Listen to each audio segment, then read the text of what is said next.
ನಿನ್ನಂತ ದೇವರು ಯಾರು ಇಲ್ಲ, ನಿನ್ನ ಹಾಗೆ ಪ್ರೀತಿಸುವವರು ಒಬ್ಬರು ಇಲ್ಲ.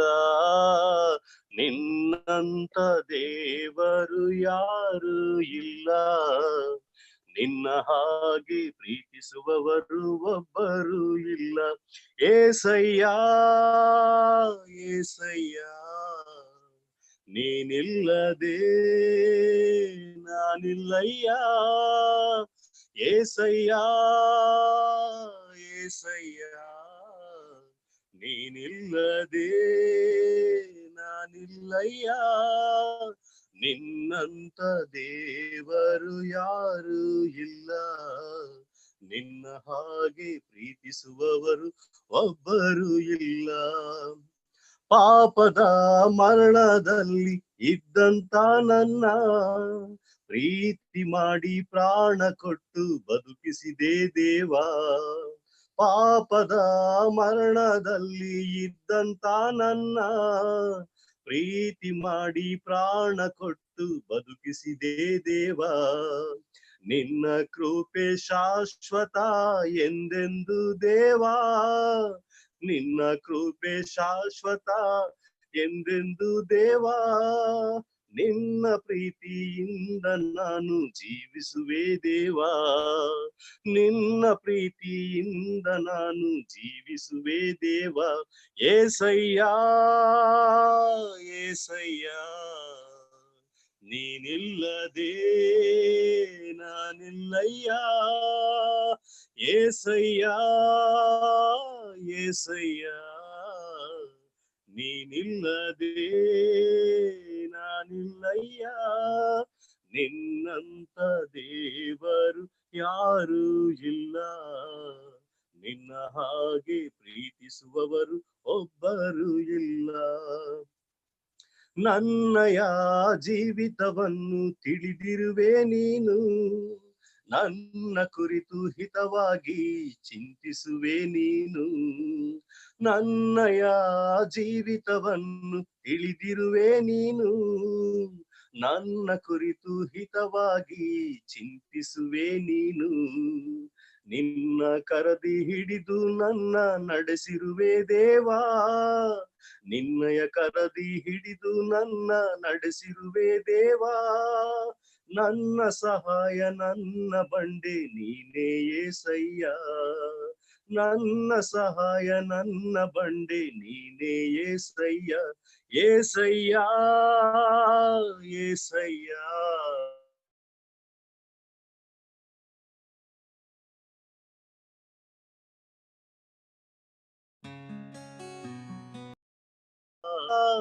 ನಿನ್ನಂತ ದೇವರು ಯಾರು ಇಲ್ಲ, ನಿನ್ನ ಹಾಗೆ ಪ್ರೀತಿಸುವವರು ಒಬ್ಬರು ಇಲ್ಲ. ನಿನ್ನಂತ ದೇವರು ಯಾರು ಇಲ್ಲ, ನಿನ್ನ ಹಾಗೆ ಪ್ರೀತಿಸುವವರು ಒಬ್ಬರು ಇಲ್ಲ. ಏಸಯ್ಯ ಏಸಯ್ಯ, ನೀನಿಲ್ಲದೆ ನಾನಿಲ್ಲಯ್ಯ. ಏಸಯ್ಯ ಏಸಯ್ಯ, ನೀನಿಲ್ಲದೆ ನಾನಿಲ್ಲಯ್ಯ. Thank you. ಮತ್ತು ಸೇರಿ ಬಂದಿರುವ ಎಲ್ಲರಿಗೂ ಪ್ರತ್ಯೇಕವಾಗಿ ನಾನು ನಿಮಗೆ ಕೃತಜ್ಞತೆ ಮತ್ತು ವಂದನೆಗಳನ್ನು ತಿಳಿಸುವಂತನಾಗಿದ್ದೇನೆ. ಮೊಟ್ಟ ಮೊದಲದಾಗಿ ಈ ಕಾರ್ಯಕ್ರಮವನ್ನು ಆಯೋಜಿಸುತ್ತಿರುವಂತ ಜವಾಬ್ದಾರಿಯುಳ್ಳ ತಂಡಕ್ಕೆ ನಾನು ಕೃತಜ್ಞತೆ ಹೇಳುತ್ತೇನೆ ಮತ್ತು ಅವರನ್ನ ವಂದಿಸುತ್ತೇನೆ. ಈ ದಿನದ ಕಾರ್ಯಕ್ರಮವನ್ನ ಲೀಡ್ ಮಾಡುವ, ನಿರೂಪಣೆ ಮಾಡುವ ಸಹೋದರರು, ಹಾಡು ಹೇಳಿದಂತ ಸಹೋದರಿಗೆ ಕೂಡ ಪ್ರತ್ಯೇಕವಾದ ವಂದನೆಗಳನ್ನ ತಿಳಿಸ್ತೇನೆ. ಒಳ್ಳೆ ಹಾಡನ್ನ ಹೇಳಿದ್ದಾರೆ. ಓಕೆ, ನಿಮಗೆ ಅನುಕೂಲ ಇದ್ರೆ, ಪ್ರಯಾಣ ಮಾಡದೇ ಇದ್ರೆ, ನೀವು ಮನೇಲೆ ಕೂತಿರೋದಾದ್ರೆ ದಯಮಾಡಿ ನೀವು ವಿಡಿಯೋನ ಆನ್ ಮಾಡಿ. ಸೊ ದೇವರ ವಾಕ್ಯವನ್ನ ನಾವು ಮುಖಾಮುಖಿಯಾಗಿ ಕೇಳುವಂಥದ್ದು, ಕಲಿಯುವಂಥದ್ದು. ನಾವೆಲ್ಲರೂ ಕಲಿತಾ ಇದ್ದೇವೆ ಕರ್ತನ ಪಾದ ಸನ್ನಿಧಿಯಲ್ಲಿ. ತಿಳ್ಕೊಳ್ಳಬೇಕಾಗಿದೆ, ಬಹಳಷ್ಟು ವಿಷಯ ಕಲಿಯಬೇಕಾಗಿದೆ, ಸರಿಪಡಿಸ್ಕೊಳ್ಬೇಕಾಗಿದೆ, ಅನುಸರಿಸಬೇಕಾಗಿದೆ. ಹಾಗಾಗಿ ಕರ್ತನ್ ತಾನೇ ನಮಗೆ ಸಹಾಯ ಮಾಡ್ಲಿ ತನ್ನ ಕೃಪೆ ಮೇರೆಗೆ. ದೇವರ ಮಹಾಕೃಪೆ ಮೇರೆಗೆ ಮತ್ತೊಂದು ಆವರ್ತಿ ಈ ಗುರುವಾರ ನಾವು ಕೂಡಿ ಬರುವಂತೆ ಕರ್ತನ ಕೃಪೆ ತೋರಿಸಿದ್ದಾನೆ. ಸಾಮಾನ್ಯವಾಗಿ 2 ವಾರ ಬುಧವಾರ ಅದು ಸಭೆಯ ಹಿರಿಯರು, ಬೇತಿಲ್ ಸಭೆ ಹಿರಿಯರು ಕಿರಣ್ ಸಹೋದರರು ಅವರು ಒಂದು ಶೆಡ್ಯೂಲ್ ಬದಲಾಯಿಸಿರೋದ್ರಿಂದ ಅವರಿಗೆ ಅನುಕೂಲವಾಗುವ ಹಾಗೆ ಗುರುವಾರಕ್ಕೆ ನಾನು ಬದಲಾಯಿಸಿದ್ದೆ ಮತ್ತು ಬುಧವಾರಕ್ಕೆ ಈಗ ಸಹೋದರ ಒಂದು ಸಮ್ಮತಿಯಿಂದ ಪುನಃ ಗುರುವಾರಕ್ಕೆ ಬರಲಿಕ್ಕೆ ಸಾಧ್ಯವಾಗಿದೆ. ಈ ಕಾರ್ಯಕ್ರಮ ಮೊಟ್ಟ ಮೊದಲದಾಗಿ ಇಲ್ಲಿ ಗ್ರೂಪ್ ನಲ್ಲಿರುವ ಪ್ರತಿಯೊಬ್ರು ಕೂಡ ಈ ಸೇವೆ ಕರ್ನಾಟಕದಲ್ಲಿ ಅನೇಕ ಸಹೋದರ ಮಧ್ಯದಲ್ಲಿ ಬೆಳವಣಿಗೆ ಹೊಂದುತ್ತಿರುವ 2ನೇ ದರ್ಜೆಯ ನಾಯಕತ್ವದಲ್ಲಿರುವ ಸಹೋದರ ಬೆಳವಣಿಗೆಗಾಗಿ ಮುಂದುವರಿಯುವಂತೆ ಪ್ರಾರ್ಥನೆ ಮಾಡಿ. ಇದು ಪರ್ಟಿಕ್ಯುಲರ್ ಆಗಿ ಯವನಸ್ಥರಿಗಾಗಿಯೂ ಇಲ್ಲ, ಪರ್ಟಿಕ್ಯುಲರ್ ಆಗಿ ಹಿರಿಯರಿಗಾಗಿ ಅಲ್ಲ. ಈ ಯವನಸ್ಥರು ಹಿರಿಯರ ಮಧ್ಯೆ ಒಂದು ನಾಯಕತ್ವದ ಮುನ್ಸೂಚನೆಯಲ್ಲಿ ಅಥವಾ 2ನೇ ದರ್ಜೆಯ ಆ ಒಂದು ಸೇವೆಯ ಜವಾಬ್ದಾರಿಕೆಯಲ್ಲಿ ಮುಂದುವರಿಯುವ ಸಹೋದರರು ಇದ್ದಾರೆ. ನಮ್ಮಲ್ಲಿ ಬಹಳಷ್ಟು ಆಸಕ್ತಿಯುಳ್ಳ ಸಹೋದರರು. ಕರ್ತನ ಅವರನ್ನ ಆಶೀರ್ವದಿಸುವ ಹಾಗೆ, ಅವರನ್ನು ಮುನ್ನಡೆಸುವ ಹಾಗೆ, ಅವ್ರಿಗೋಸ್ಕರವಾಗಿ ನಾವೆಲ್ಲರೂ ಪ್ರಾರ್ಥಿಸೋಣ. ನಿಜವಾಗ್ಲೂ ನೀವು ಪ್ರಾರ್ಥನೆ ಮಾಡ್ತಾ ಇದ್ದೀರಿ. ಈ ಒಂದು KBA ಕರ್ನಾಟಕ ಬ್ರದರ್ನ್ ಅಸೆಂಬ್ಲಿ ಸಹೋದರ ಮೂಲಕವಾಗಿ ನಡೆಯುವಂತ ಈ ಜೂಮ್ಗಾಗಿ ಪ್ರಾರ್ಥನೆ ಮಾಡಿ ಮತ್ತು ಸಿದ್ಧರಾಗಿ ನಿಮ್ಮಲ್ಲಿನ ಅನೇಕರನ್ನ ದೇವ ಜನರಿಗೆ ಪರಿಚಯಿಸಬೇಕಾಗಿ ಕೂಡ ನಾನು ಪ್ರೀತಿಯಿಂದ ಕೇಳ್ಕೊಳ್ತೇನೆ.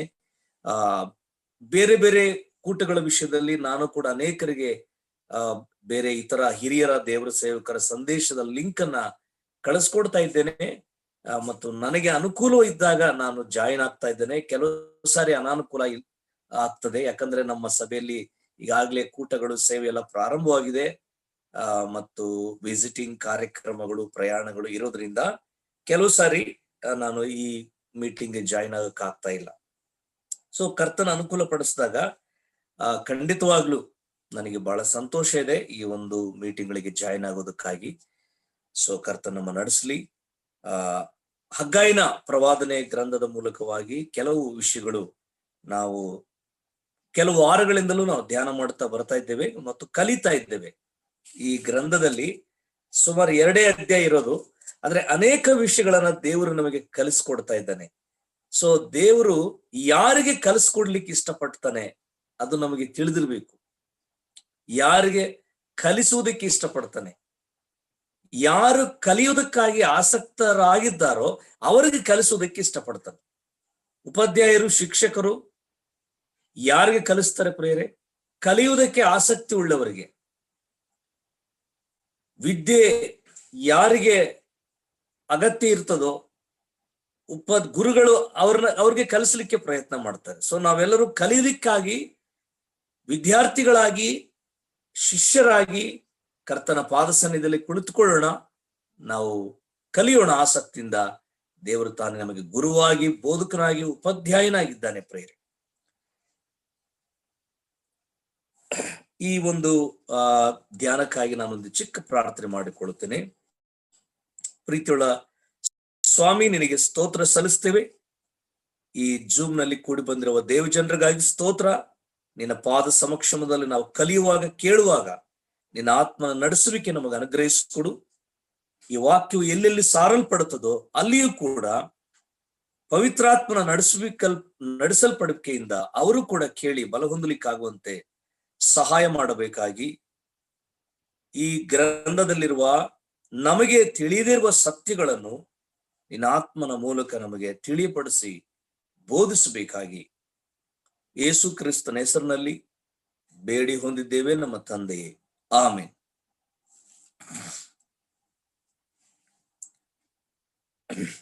ಮತ್ತು ಪ್ರಾರಂಭದ ಮೂಲೋಪದೇಶಕ್ಕೆ ಹೋಗದೆ ನಾವು ಸಂದೇಶವನ್ನು ಮುಂದುವರಿಸೋಣ. ಹಗ್ಗಾಯನ ಪ್ರವಾದನೆ ಗ್ರಂಥವು ಸುಮಾರು ಕ್ರಿಸ್ತ ಪೂರ್ವ BC 520ರಲ್ಲಿ ಹಗ್ಗಾಯನ ಕಾಲವಿತ್ತು. ದೇವಜನರಾದ ಇಸ್ರಾಯೇಲ್ ಪ್ರಜೆಗಳು 70 ವರ್ಷ ಬಾಬೆಲ್ ದೇಶದಲ್ಲಿ ಅವರು ಅವರು ದಾಸರಾಗಿದ್ದರು, ಗುಲಾಮರಾಗಿ ಹೊಯ್ಯಲ್ಪಟ್ಟಿದ್ದರು.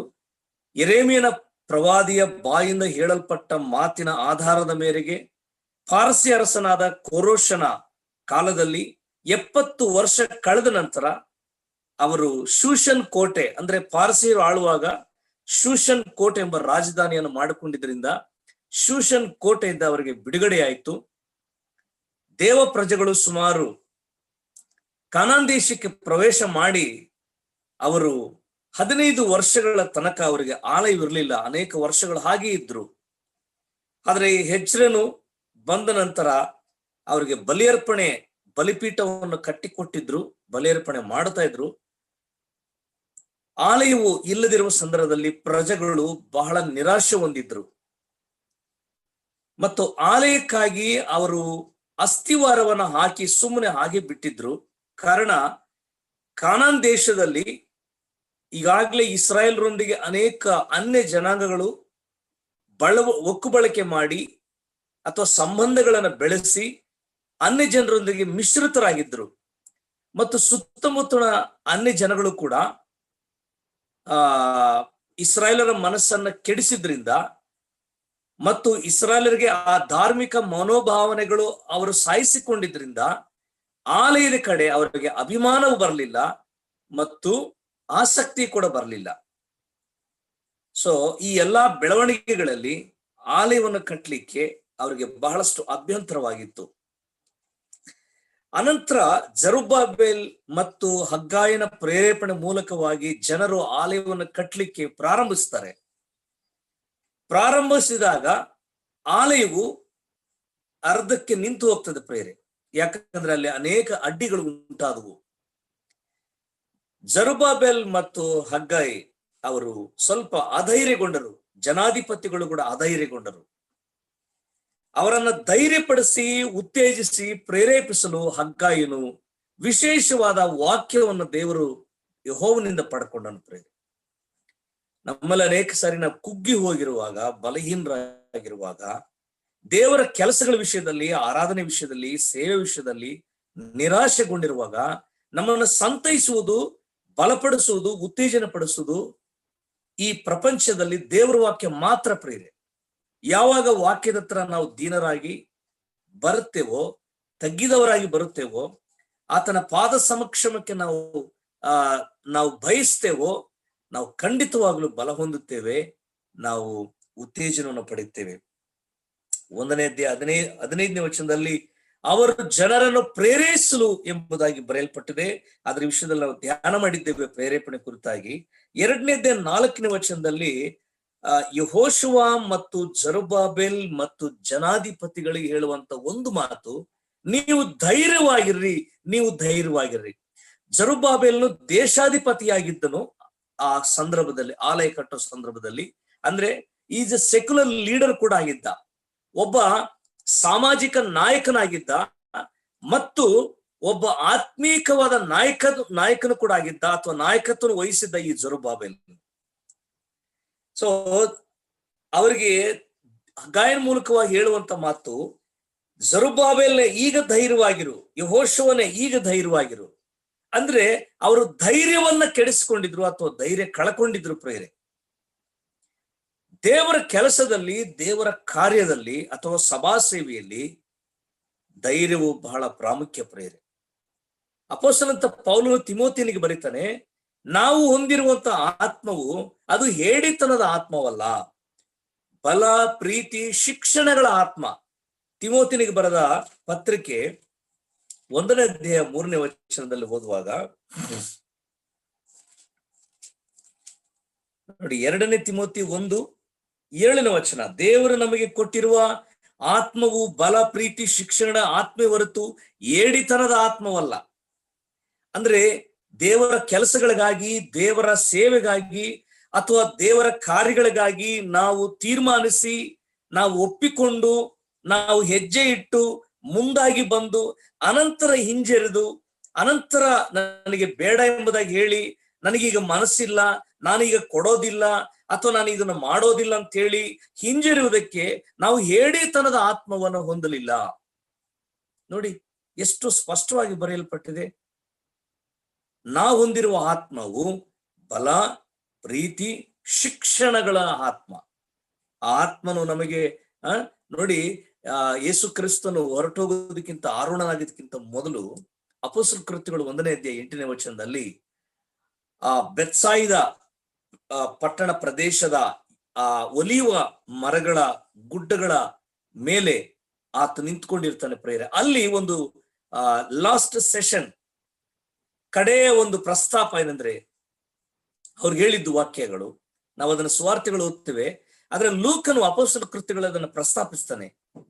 ಅದೇನಂದ್ರೆ, ಕರ್ತನಾದ ಯೇಸು ಕ್ರಿಸ್ತನು ಹೇಳಿದ್ದು, ನೀವು ಪವಿತ್ರಾತ್ಮನು ನಿಮ್ಮ ಮೇಲೆ ಬರಲು ನೀವು ಬಲ ಹೊಂದಿ ಎಂಬುದಾಗಿ ಬರೆಯಲ್ಪಟ್ಟಿದೆ. ಬಲವು ಮೂಲ ಭಾಷೆಯಲ್ಲಿ ಶಕ್ತಿ, ಪವರ್. You have power. ನೀವು ಶಕ್ತಿಯನ್ನು ಹೊಂದಿದ್ದೀರಿ, ನೀವು ಬಲವನ್ನು ಹೊಂದುತ್ತೀರಿ.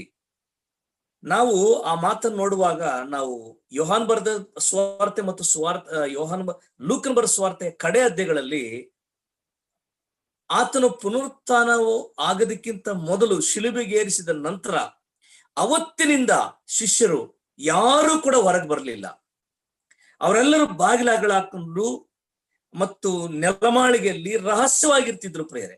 ಯಾಕಂದ್ರೆ ಯಹೂದ್ಯರ ಒಂದು ದೌರ್ಜನ್ಯ ಮತ್ತು ಅಲ್ಲಿನ ಒಂದು ಸರ್ಕಾರದ ದರ್ಪ, ಅವರ ಆಡಳಿತ, ದುರಾಡಳಿತ ಮತ್ತು ಅವರ ಬೆದರಿಕೆಗಳಿಗೆ ಇವರು ಹೆದರಿ, ಇವರು ಮನೆಗಳಿಗೆ ಮತ್ತು ಕಿಟಕಿಗಳನ್ನು ಹಾಕಿಕೊಂಡು, ಮನೆಗಳ ಕದಗಳನ್ನು ಹಾಕಿಕೊಂಡು ಅವರು ಮೌನವಾಗಿರಬೇಕಾಗಿರೋ ಪರಿಸ್ಥಿತಿ ಬಂತು.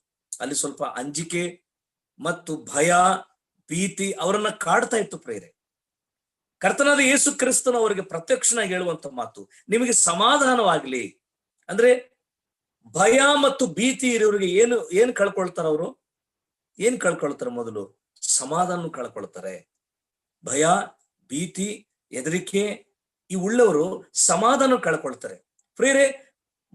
ಮೊಟ್ಟ ಮೊದಲು ಕರ್ತನಾದ ಯೇಸು ಕ್ರಿಸ್ತ ನಮಗೆ ಹೇಳಿದಂತ ಮಾತು, ನೀವು ಧೈರ್ಯವಾಗಿರ್ರಿ, ನೀವು ಭಯಪಡಬೇಡಿ. ಲೂಕನ್ ಬರೆದ ಸುವಾರ್ತೆ 2ನೇ ಅಧ್ಯಾಯ 1ನೇ ವಚನದಲ್ಲಿ ಅಲ್ಲಿ ಕುರುಬರು ಚಳಿ ಕಾಯಿಸ್ಕೊಳ್ತಿದ್ರು. ಕುರಿ ಕಾಯುವಾಗ ಚಳಿ ಕಾಯಿಸ್ಕೊಳ್ತಾ ಇದ್ರು. ನಾನು ರೆಫರೆನ್ಸ್ ನ ಸಮಯ ನಮಗೆ ಕಡಿಮೆ ಇರೋದ್ರಿಂದ ನಾನು ತೆಗೆದು ಹೋದ್ಲಿಕ್ಕೆ ಇಷ್ಟಪಡ್ತಾ ಇಲ್ಲ, ಹಾಗೆ ಹೇಳ್ತಾ ಇದ್ದೀನಿ. ಲೂಕನ್ ಬರೆದ ಸುವಾರ್ತೆ 2ನೇ 10ನೇ ವಚನದಲ್ಲಿ ಅವರು ಚಳಿ ಕಾಯಿಸ್ಕೊಳ್ಳುವಾಗ ಆ ಸಂದರ್ಭದಲ್ಲಿ ಅವರಿಗೆ ದೂತರು ಪ್ರತ್ಯಕ್ಷವಾಗಿ, ಭಯಪಡಬೇಡಿ, ಹೆದರಬೇಡ್ರಿ, ನೀವು ಧೈರ್ಯವಾಗಿರ್ರಿ. ಧೈರ್ಯ ಪ್ರೇರೆ. ಬೆಳಿಗ್ಗೆ ಎದ್ದು ಕೂಡಲೇ ನ್ಯೂಸ್ ಚಾನಲ್ಗಳು, ನ್ಯೂಸ್ ಪೇಪರ್ಗಳು, ನ್ಯೂಸ್ ರೇಡಿಯೋ, ಟೆಲಿವಿಷನ್ ಮತ್ತು ಹೊರಗಿನ ಯಾವುದೇ ಸಂಗತಿಗಳು ನಮಗೆ ಧೈರ್ಯವನ್ನು ತಂದು ಕೊಡುವ ವಾರ್ತೆಗಳಾಗಿರುವುದಿಲ್ಲ. ನಮ್ಮ ಬಂಧುಗಳಿಂದಾಗ್ಲಿ, ಸ್ನೇಹಿತರಿಂದಾಗ್ಲಿ ನಮ್ಮನ್ನು ಸಂತೈಸಿ ಉತ್ತೇಜನ ಪಡಿಸುವಂತ ಸಂಗತಿಗಳಿರೋದಿಲ್ಲ. ಆದ್ರೆ ದೇವರ ವಾಕ್ಯ ಮಾತ್ರ ಒಂದು ಹೇಳ್ತದೆ, ನೀನ್ ಧೈರ್ಯವಾಗಿರು. ಯಾಕಂದ್ರೆ ನನ್ನನ್ನ ನೀನ್ ನಂಬಿದ್ರಿಂದ ಅಥವಾ ನನ್ನ ಮಾರ್ಗದಲ್ಲಿ ನಡೆಯುತ್ತಿರುವುದರಿಂದ, ನನ್ನನ್ನೇ ಆಶ್ರಯಿಸಿಕೊಂಡಿರುವುದರಿಂದ ನೀನು ಧೈರ್ಯವಾಗಿರು. ದೇವ ಜನರಿಗೆ ಧೈರ್ಯವು ಬಹಳ ಪ್ರಾಮುಖ್ಯವಾದದ್ದು. ನಾವು ಧೈರ್ಯವನ್ನು ಕಳ್ಕೊಂಡ್ರೆ ಕರ್ತನೆಗಾಗಿ ಒಂದು ದಿನ ಕೂಡ ಜೀವಿಸಕ್ಕಾಗಲ್ಲ. ದೇವರ ಒಂದು ಕೆಲಸವನ್ನ ನಾವು ಮಾಡ್ಲಿಕ್ಕಾಗಲ್ಲ. ಒಬ್ರಿಗೂ ಸುವಾರ್ತೆ ಹೇಳಲಿಕ್ಕಾಗಲ್ಲ. ಒಂದು ಆತ್ಮನು ಕೂಡ ಹಿಡಿಯಕ್ಕಾಗಲ್ಲ. ಧೈರ್ಯವನ್ನು ಕಳ್ಕೋಬಾರದು ಪ್ರೇರಿ. ಯೆಹೋಶುವನಿಗೆ ಮತ್ತು ಜೆರುಬ್ಬಾಬೆಲಿಗೆ ಹೇಳುವಂತ ಮಾತು, ನೀವು ಧೈರ್ಯವಾಗಿರ್ರಿ. ನೀವು ಆಮೇಲೆ ಕೆಲಸ ಮಾಡಿ, ಆಮೇಲೆ ಪ್ರಯಾಸ ಪಡಿ, ಅನಂತರ ನೀವು ಜನರನ್ನು ಒಟ್ಟುಗೂಡಿಸ್ರಿ, ಅನಂತರ ನೀವು ಬೇರೆ ಬೇರೆ ಕೆಲಸಗಳನ್ನು ಮಾಡ್ರಿ. ಮೊದಲೇನ್ ಮಾಡ್ರಿ? ನೀವು ಧೈರ್ಯವಾಗಿರಿ. ನನ್ನ ಪ್ರಿಯ ಸಹೋದರ ಸಹೋದರಿ, ನಾವು ಧೈರ್ಯವನ್ನ ತಂದುಕೊಳ್ಳದೆ ಇದ್ರೆ ಈ ಪ್ರಪಂಚದಲ್ಲಿ ಖಂಡಿತವಾಗ್ಲೂ ಕೂಡ ನಾವು ದೇವರಿಗಾಗಿ ಜೀವಿಸೋದಕ್ಕೆ ಸಾಧ್ಯವಿಲ್ಲ, ದೇವರ ಕೆಲಸ ಮಾಡ್ಲಿಕ್ಕೆ ಸಾಧ್ಯವಿಲ್ಲ. ನಮ್ಮನ್ನ ಭಯ ಹುಟ್ಟಿಸುವ ಅನೇಕ ಸಂಗತಿಗಳು ಈ ಪ್ರಪಂಚದಲ್ಲಿದೆ. ವಾಕ್ಯ ತಿಳಿದೇ ಇರತಕ್ಕಂತ ಒಂದು ಬಲಹೀನವಾದ ಸಹೋದರಿಯಿಂದ ನಮಗೆ ಅಧೈರ್ಯ ಬರ್ತದೆ, ಸಹೋದರಿಯರಿಂದ ನಮಗೆ ಭಯ ಬರುತ್ತೆ, ಲೋಕದವರಿಂದ ಅನೇಕರಿಂದ ನಮಗೆ ಭಯ ಇದೆ. ಆದ್ರೆ ವಾಕ್ಯವು ಹೇಳ್ತದೆ, ನೀವು ಧೈರ್ಯವಾಗಿರಿ. ತಿಮೋತಿನಿಗೆ ಅದೇ ಹೇಳೋದು, ತಿಮೋತಿ, ನಿನ್ನ ನಾಯಕತ್ವ ಸ್ಥಿರವಾಗಿರ್ಬೇಕಾದ್ರೆ, ನಿನ್ನ ಸೇವಕತ್ವವು ಅದು ವಿಸ್ತರಣೆಗೆ ಅಭಿವೃದ್ಧಿ ಆಗ್ಬೇಕಾದ್ರೆ ನೀನು ಧೈರ್ಯವಾಗಿರು. ಯಾಕಂದ್ರೆ ನಮಗೆ ಹೇಡಿತನದ ಆತ್ಮನು ಕೊಡಲ್ಪಡ್ಲಿಲ್ಲ. ಹೇಡಿತನದ ಆತ್ಮ ಬಲ, ಪ್ರೀತಿ, ಶಿಕ್ಷಣಗಳ ಆತ್ಮ. ನಿಜವಾಲು ಕರ್ತನ್ ನಂಬಿದಂತ ನಾವು ಈ ಬಲ, ಪ್ರೀತಿ, ಶಿಕ್ಷಣಗಳ ಆತ್ಮ. ಪ್ರೇರೆ ಅನೇಕ ಬಾರಿ ನಾವು ಸೋತು ಹೋಗಿರುವಾಗ, ನಿರಾಶೆ ಆಗಿರುವಾಗ, ನಾನು ಓದಿದ ಒಂದು ಗ್ರಂಥದಲ್ಲಿ ನಮ್ಮನ್ನ ಧೈರ್ಯ ಪಡಿಸುವಂತ ಒಂದು ಕೇಂದ್ರ ಶಾಲೆ ಯಾವುದು ಪ್ರಿಯರೇ? ನಮ್ಮನ್ನು ಧೈರ್ಯ ಪಡಿಸುವಂತ ಒಂದು ಕೇಂದ್ರ ಶಾಲೆ ನೋಡಿ. ಕರ್ತನ ಪಾದ ಸನ್ನಿಧಿಯ ಪ್ರಾರ್ಥನೆಯು ಎಷ್ಟು ಧೈರ್ಯವನ್ನಾದರೂ ನಮಗೆ ತುಂಬಬಹುದು. ಆತನ ಪಾದ ಸನ್ನಿಧಿಯ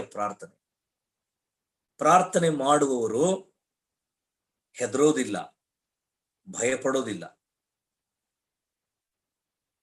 ಪ್ರಾರ್ಥನೆ ಮಾಡೋಣ, ದೇವರ ಧೈರ್ಯವನ್ನು ತಂದುಕೊಳ್ಳೋಣ. ಜರುಬ್ಬಾಬೆಲಿಗೆ ಹೇಳಿದ ಮಾತು, ನೀನು ಧೈರ್ಯವಾಗಿರು ಎಂಬುದಾಗಿ. ಯಾಕಂದ್ರೆ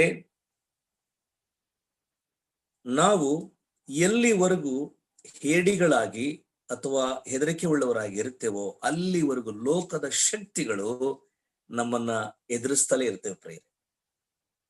ಸೊ ಹಾಗಾಗಿ ಧೈರ್ಯವಾಗಿರಬೇಕು. ಸುವಾರ್ತೆ ವಿಷಯದಲ್ಲಿ ಧೈರ್ಯ ಬೇಕು. ಸಾಕ್ಷಿ ಹೇಳುವಾಗ ಧೈರ್ಯ ಬೇಕು. ದೇವರ ಕೆಲಸಗಳನ್ನು ಮಾಡುವಾಗ ಧೈರ್ಯ ಬೇಕು. ನಾವು ಅನೇಕರಿಗೆ ದಾರಿ ತೋರಿಸ್ತೇವೆ, ಮಾರ್ಗ ತೋರಿಸ್ತೇವೆ, ಧೈರ್ಯ ಬೇಕು ನಮಗೆ. ಯಾವುದೇ ನಷ್ಟಕ್ಕೂ ನಾನು ಸಿದ್ಧ, ಯಾವುದೇ ಕಷ್ಟವನ್ನು ಅನುಭವಿಸಲಿಕ್ಕೆ ನಾನು ಸಿದ್ಧ ಎಂಬುದಾಗಿ ನಾವು ಧೈರ್ಯವಾಗಿರಬೇಕೆಂಬುದಾಗಿ. ಮಾತ್ರವಲ್ಲ, ಅನೇಕ ಸಾರಿ ನಮಗೆ ಧೈರ್ಯವನ್ನು ಕಳ್ಕೊಳ್ಳೋ ಸ್ಥಿತಿ ನಾವು ಬಂದಾಗ ನೋಡಿ, ನಮಗೆ ಲೌಕಿಕ ಸಂಗತಿಗಳು ನಮ್ಮ ಧೈರ್ಯವನ್ನು ಕೆಡಿಸ್ತವೆ ಎಂಬುದಾಗಿ 2ನೇ ಅಧ್ಯಾಯ 8ನೇ ವಚನದಲ್ಲಿ, ಬೆಳ್ಳಿಯೆಲ್ಲ ನನ್ನದು, ಬಂಗಾರವೆಲ್ಲ ನನ್ನದು. ನೋಡಿ, ಇದು ವಸ್ತು ವಿಷಯದಲ್ಲಿ ಕಳಕೊಳ್ಳುವಂತ ಒಂದು ಧೈರ್ಯ. 4ನೇ ವಚನದಲ್ಲಿ ಮಾನಸಿಕವಾಗಿ ಕಳಕೊಳ್ಳುವ ಧೈರ್ಯ. ಮಾನಸಿಕವಾಗಿ ಏನ್ ಬೇಕು ಅಂದ್ರೆ, ವಸ್ತುಗಳು ಇಲ್ಲ ಅಂತ ಭಯಪಡೋದಲ್ಲ, ಜ್ಞಾನ ಇಲ್ಲ ಅಂತ ಭಯಪಟ್ಟಿಲ್ಲ ಇವರು ಮಾನಸಿಕವಾಗಿ ಕುಗ್ಗಿ ಹೋಗೋದ್ರಿಂದ ಭಯಪಟ್ಟರು. 8ನೇ ವಚನದಲ್ಲಿ ಅಲ್ಲಿ ಮೆಟೀರಿಯಲ್, ಅಲ್ಲಿ ವಸ್ತು ರೂಪದಲ್ಲಿ ಹೇಳಲ್ಪಟ್ಟಂತ ಮಾತು. ನಿಮಗೆ ವಸ್ತುಗಳು ಇಲ್ಲ ಅಂತ ಕೆಲವು ಸಾರಿ ಭಯಪಡ್ತೀರಿ. ಬೆಳ್ಳಿ ನನ್ನದು, ಬಂಗಾರ ನನ್ನದು. ಅಲ್ಲಿ ಮರ, ಕಬ್ಬಣ, ಕಲ್ಲು ಬಗ್ಗೆ ಹೇಳಿಲ್ಲ. ಯಾಕಂದ್ರೆ ಕಾಸ್ಟ್ಲಿ ಥಿಂಗ್ಸ್ ಬಗ್ಗೆ ಮಾತ್ರ ದೇವ್ರು ಹೇಳಿದಾನೆ. ಬೆಳ್ಳಿ ಮತ್ತು ಬಂಗಾರ ನನ್ನ ಬಳಿಯಲ್ಲಿ ಇದ್ದ ಮೇಲೆ ಇನ್ನು ಮರ, ಕಲ್ಲು, ಕಬ್ಬಣ ಇದೆಲ್ಲ ಸರ್ವೇ ಸಾಮಾನ್ಯ, ಎಲ್ಲಿ ಬೇಕಾದ್ರೆ ನಿಮಗೆ ಸಿಗ್ತದೆ. ಬೆಳ್ಳಿನೇ ನನ್ನದು, ಬಂಗಾರ ನನ್ನದು. ನನ್ನ ಪ್ರಿಯ ಸಹೋದರ, ಆಲಯಕ್ಕೆ ಏನ್ ಬೇಕು ಪ್ರಿಯರೇ? ಆಲಯಕ್ಕೆ ಬೆಲೆಯುಳ್ಳ ವಸ್ತುಗಳು ಬೇಕು, ಆಲಯಕ್ಕೆ ಸಲಕರಣೆಗಳು ಬೇಕು, ಕಚ್ಚಾ ವಸ್ತುಗಳು ಬೇಕು. ಮೊದಲು ನೀವು ಧೈರ್ಯವಾಗಿರ್ರಿ, ಉಳಿದ ಸರ್ಕೆಲ್ಲ ನಾನೇ ಕೊಡುತ್ತೇನೆ. ನನ್ನ ಬಳಿಯಲ್ಲಿ ಬಹಳಷ್ಟು ಸರ್ಕಿದೆ, ವಸ್ತುಗಳಿದೆ, ವ್ಯವಸ್ಥೆಗಳಿದೆ, ನಾನೇ ನಿಮಗೆ ಸಪ್ಲೈ ಮಾಡ್ತೇನೆ, ನಾನೇ ಕೊಡ್ತೇನೆ. ನೋಡಿ, ಸೊಲೊಮೋನ ದೇವಾಲಯವನ್ನು ಕಟ್ಟಬೇಕಾದ್ರೆ ದೇವರಿಗೆ ಪ್ರಾರ್ಥನೆ ಮಾಡಿದ್ದು, ರಿಕ್ವೆಸ್ಟ್ ಮಾಡಿದ್ದಷ್ಟೇ, ಇನ್ನೆಲ್ಲರಿಗೂ ಆಜ್ಞಾಪಿಸಿದ್ದು ಪ್ರೇರೆ. ಅನೇಕ ಇರಾಮನಿಗೂ ಆಗ್ಲಿ, ಬೇಳೆ ಅರಸರಿಗಾಗ್ಲಿ, ಅವ್ರಿಗೆಲ್ಲರಿಗೂ ರಿಕ್ವೆಸ್ಟ್ ಮಾಡ್ಲಿಲ್ಲ, ಅವ್ರಿಗೆ ವಿಷಯ ತಿಳಿಸಿದ್ದು. ಯೆಹೋವನ ಆಲಯವನ್ನು ನಾನು ಕಟ್ತಾ ಇದ್ದೇನೆ, ನನಗೆ ಇಷ್ಟು ಮರ ಬೇಕು, ಇಷ್ಟು ಕಲ್ಲು ಬೇಕು, ಇಷ್ಟು ಕಬ್ಬಣ ಬೇಕು, ಇಷ್ಟು ತಾಮ್ರ ಬೇಕು, ಇಷ್ಟು ಹಿತ್ತಾಳೆ ಬೇಕು, ಆಜ್ಞಾಪಿಸಿದ್ದಾನೆ, ವಿಷಯವನ್ನು ತಿಳಿಸಿದ್ದಾನೆ. ಆದ್ರೆ ಮನವಿ ಮಾಡಿದ್ದು ಮಾತ್ರ ಮತ್ತು ರಿಕ್ವೆಸ್ಟ್, ಬೇಡಿಕೆ ಇಟ್ಟದ್ದು ದೇವರಿಗಾಗಿ. ನಾವು ಯಾವಾಗ ದೇವರಿಗೆ ಬೇಡಿಕೆ ಇಡ್ತೀವೋ, ವೆರಿ ಹಂಬಲ್ ಆಗಿ, ಬಹಳ ನಮ್ರತೆಯಿಂದ, ಬಹಳ ತಗ್ಗಿದವರಾಗಿ ಮತ್ತು ನಿರ್ದಿಷ್ಟವಾಗಿ ಪ್ರೇರೆ. ನಮ್ಮಲ್ಲಿ ಒಂದು ಬಲಹೀನತೆ ಏನಂತ ಹೇಳಿದ್ರೆ, ನಾವು ಪ್ರಾರ್ಥನೆ ಮಾಡ್ತೇವೆ, ಅದಕ್ಕೆ ಯಾವುದೇ ಒಂದು ಕ್ವಾಲಿಟಿ ಇರಲ್ಲ, ಅದಕ್ಕೆ ಗುಣಮಟ್ಟವುಳ್ಳ ಪ್ರಾರ್ಥನೆಗಳಿರಲ್ಲ, ಶಕ್ತಿಯುತವಾದ ಪ್ರಾರ್ಥನೆಗಳಿರಲ್ಲ, ಬಲೀಯವಾದ ಪ್ರಾರ್ಥನೆ ಮಾಡೋದಿಲ್ಲ, ಅತ್ಯಾಸಕ್ತಿಯ ಪ್ರಾರ್ಥನೆಗಳಿರಲ್ಲ. ಹಾಗಾಗಿ ನಮ್ಮ ಈ ಮನವಿಗಳು ಏನಾಗ್ತವೆ ಅಂತ ಹೇಳಿದ್ರೆ ಹಾಗೆ ರಿಜೆಕ್ಟ್ ಆಗಿ ಹೋಗ್ತಾ ಇರ್ತದೆ. ಕೆಲವು ಸಾರಿ ಅಧಿಕಾರಿ ಹತ್ರ ನಾವು ಕೇಳುವಾಗ ನಾವು ಸುಮ್ಮನೆ ಪೇಪರ್ ಕೊಟ್ರೆ ಅವ್ರು ಸೈನ್ ಮಾಡೋದಿಲ್ಲ, ಪುಟಪ್ ಮಾಡೋದಿಲ್ಲ. ನಮ್ಮ ಪೇಪರ್ ಕೊಟ್ಟ ನಂತರ ನಮ್ಮ ರಿಕ್ವೆಸ್ಟ್ ಹೇಗಿರುತ್ತದೆ, ನಮ್ಮ ಬೇಡಿಕೆ, ನಮ್ಮ ಮನವಿ, ನಮ್ಮ ಪ್ರಯಾಸ ಅವ್ರು ನೋಡ್ತಾರೆ ಪ್ರೇರೆ. ನಾವು ಹೇಗೆ ಕೇಳ್ಕೊಳ್ತೀವಿ, ನಮ್ಮ ಕಷ್ಟಗಳನ್ನು ಹೇಗೆ ಹೇಳ್ಕೊಳ್ತೀವಿ, ಎಷ್ಟು ಸಾರಿ ನಾವು ಅಧಿಕಾರಿನ ಭೇಟಿ ಮಾಡಿದೀವಿ, ಯಾವ್ಯಾವ ರೀತಿಯಲ್ಲಿ ಅವರ ಮನವೊಲಿಸಿದೀವಿ, ಅದರ ಮೇಲೆ ಅಧಿಕಾರಿಗಳು ಕಚೇರಿಗಳಲ್ಲಿ ನಮ್ಮ ಕೆಲಸಗಳನ್ನು ಮಾಡಿಕೊಡ್ತಾರೆ. ನಮ್ಮ ಕರ್ತನ ಪಾದ ಸನ್ನಿಧಿಯಲ್ಲಿ ಕೂಡ ನಾವು ಹೇಗೆ ಬೇಡ್ತೀವಿ ಅನ್ನೋದು ಮುಖ್ಯ. ಎಷ್ಟು ಪ್ರಾರ್ಥನೆ ಮಾಡಿದೀವಿ ಅನ್ನೋದು ಮುಖ್ಯ ಅಲ್ಲ ಪ್ರೇರೆ, ಹೇಗೆ ಬೇಡ್ತಾ ಇದೀವಿ, ಯಾವ ಉದ್ದೇಶ, ನಮ್ಮ ನಿರ್ದಿಷ್ಟತೆ, ಪರ್ಟಿಕ್ಯುಲರ್ ಆಗಿ ಹೇಗೆ ನಾವು ಕರ್ತನಲ್ಲಿ ಬೇಡ್ತಾ ಇದ್ವಿ, ಎಷ್ಟು ದೀನರಾಗಿ, ಎಷ್ಟು ತಗ್ಗಿದವರಾಗಿ.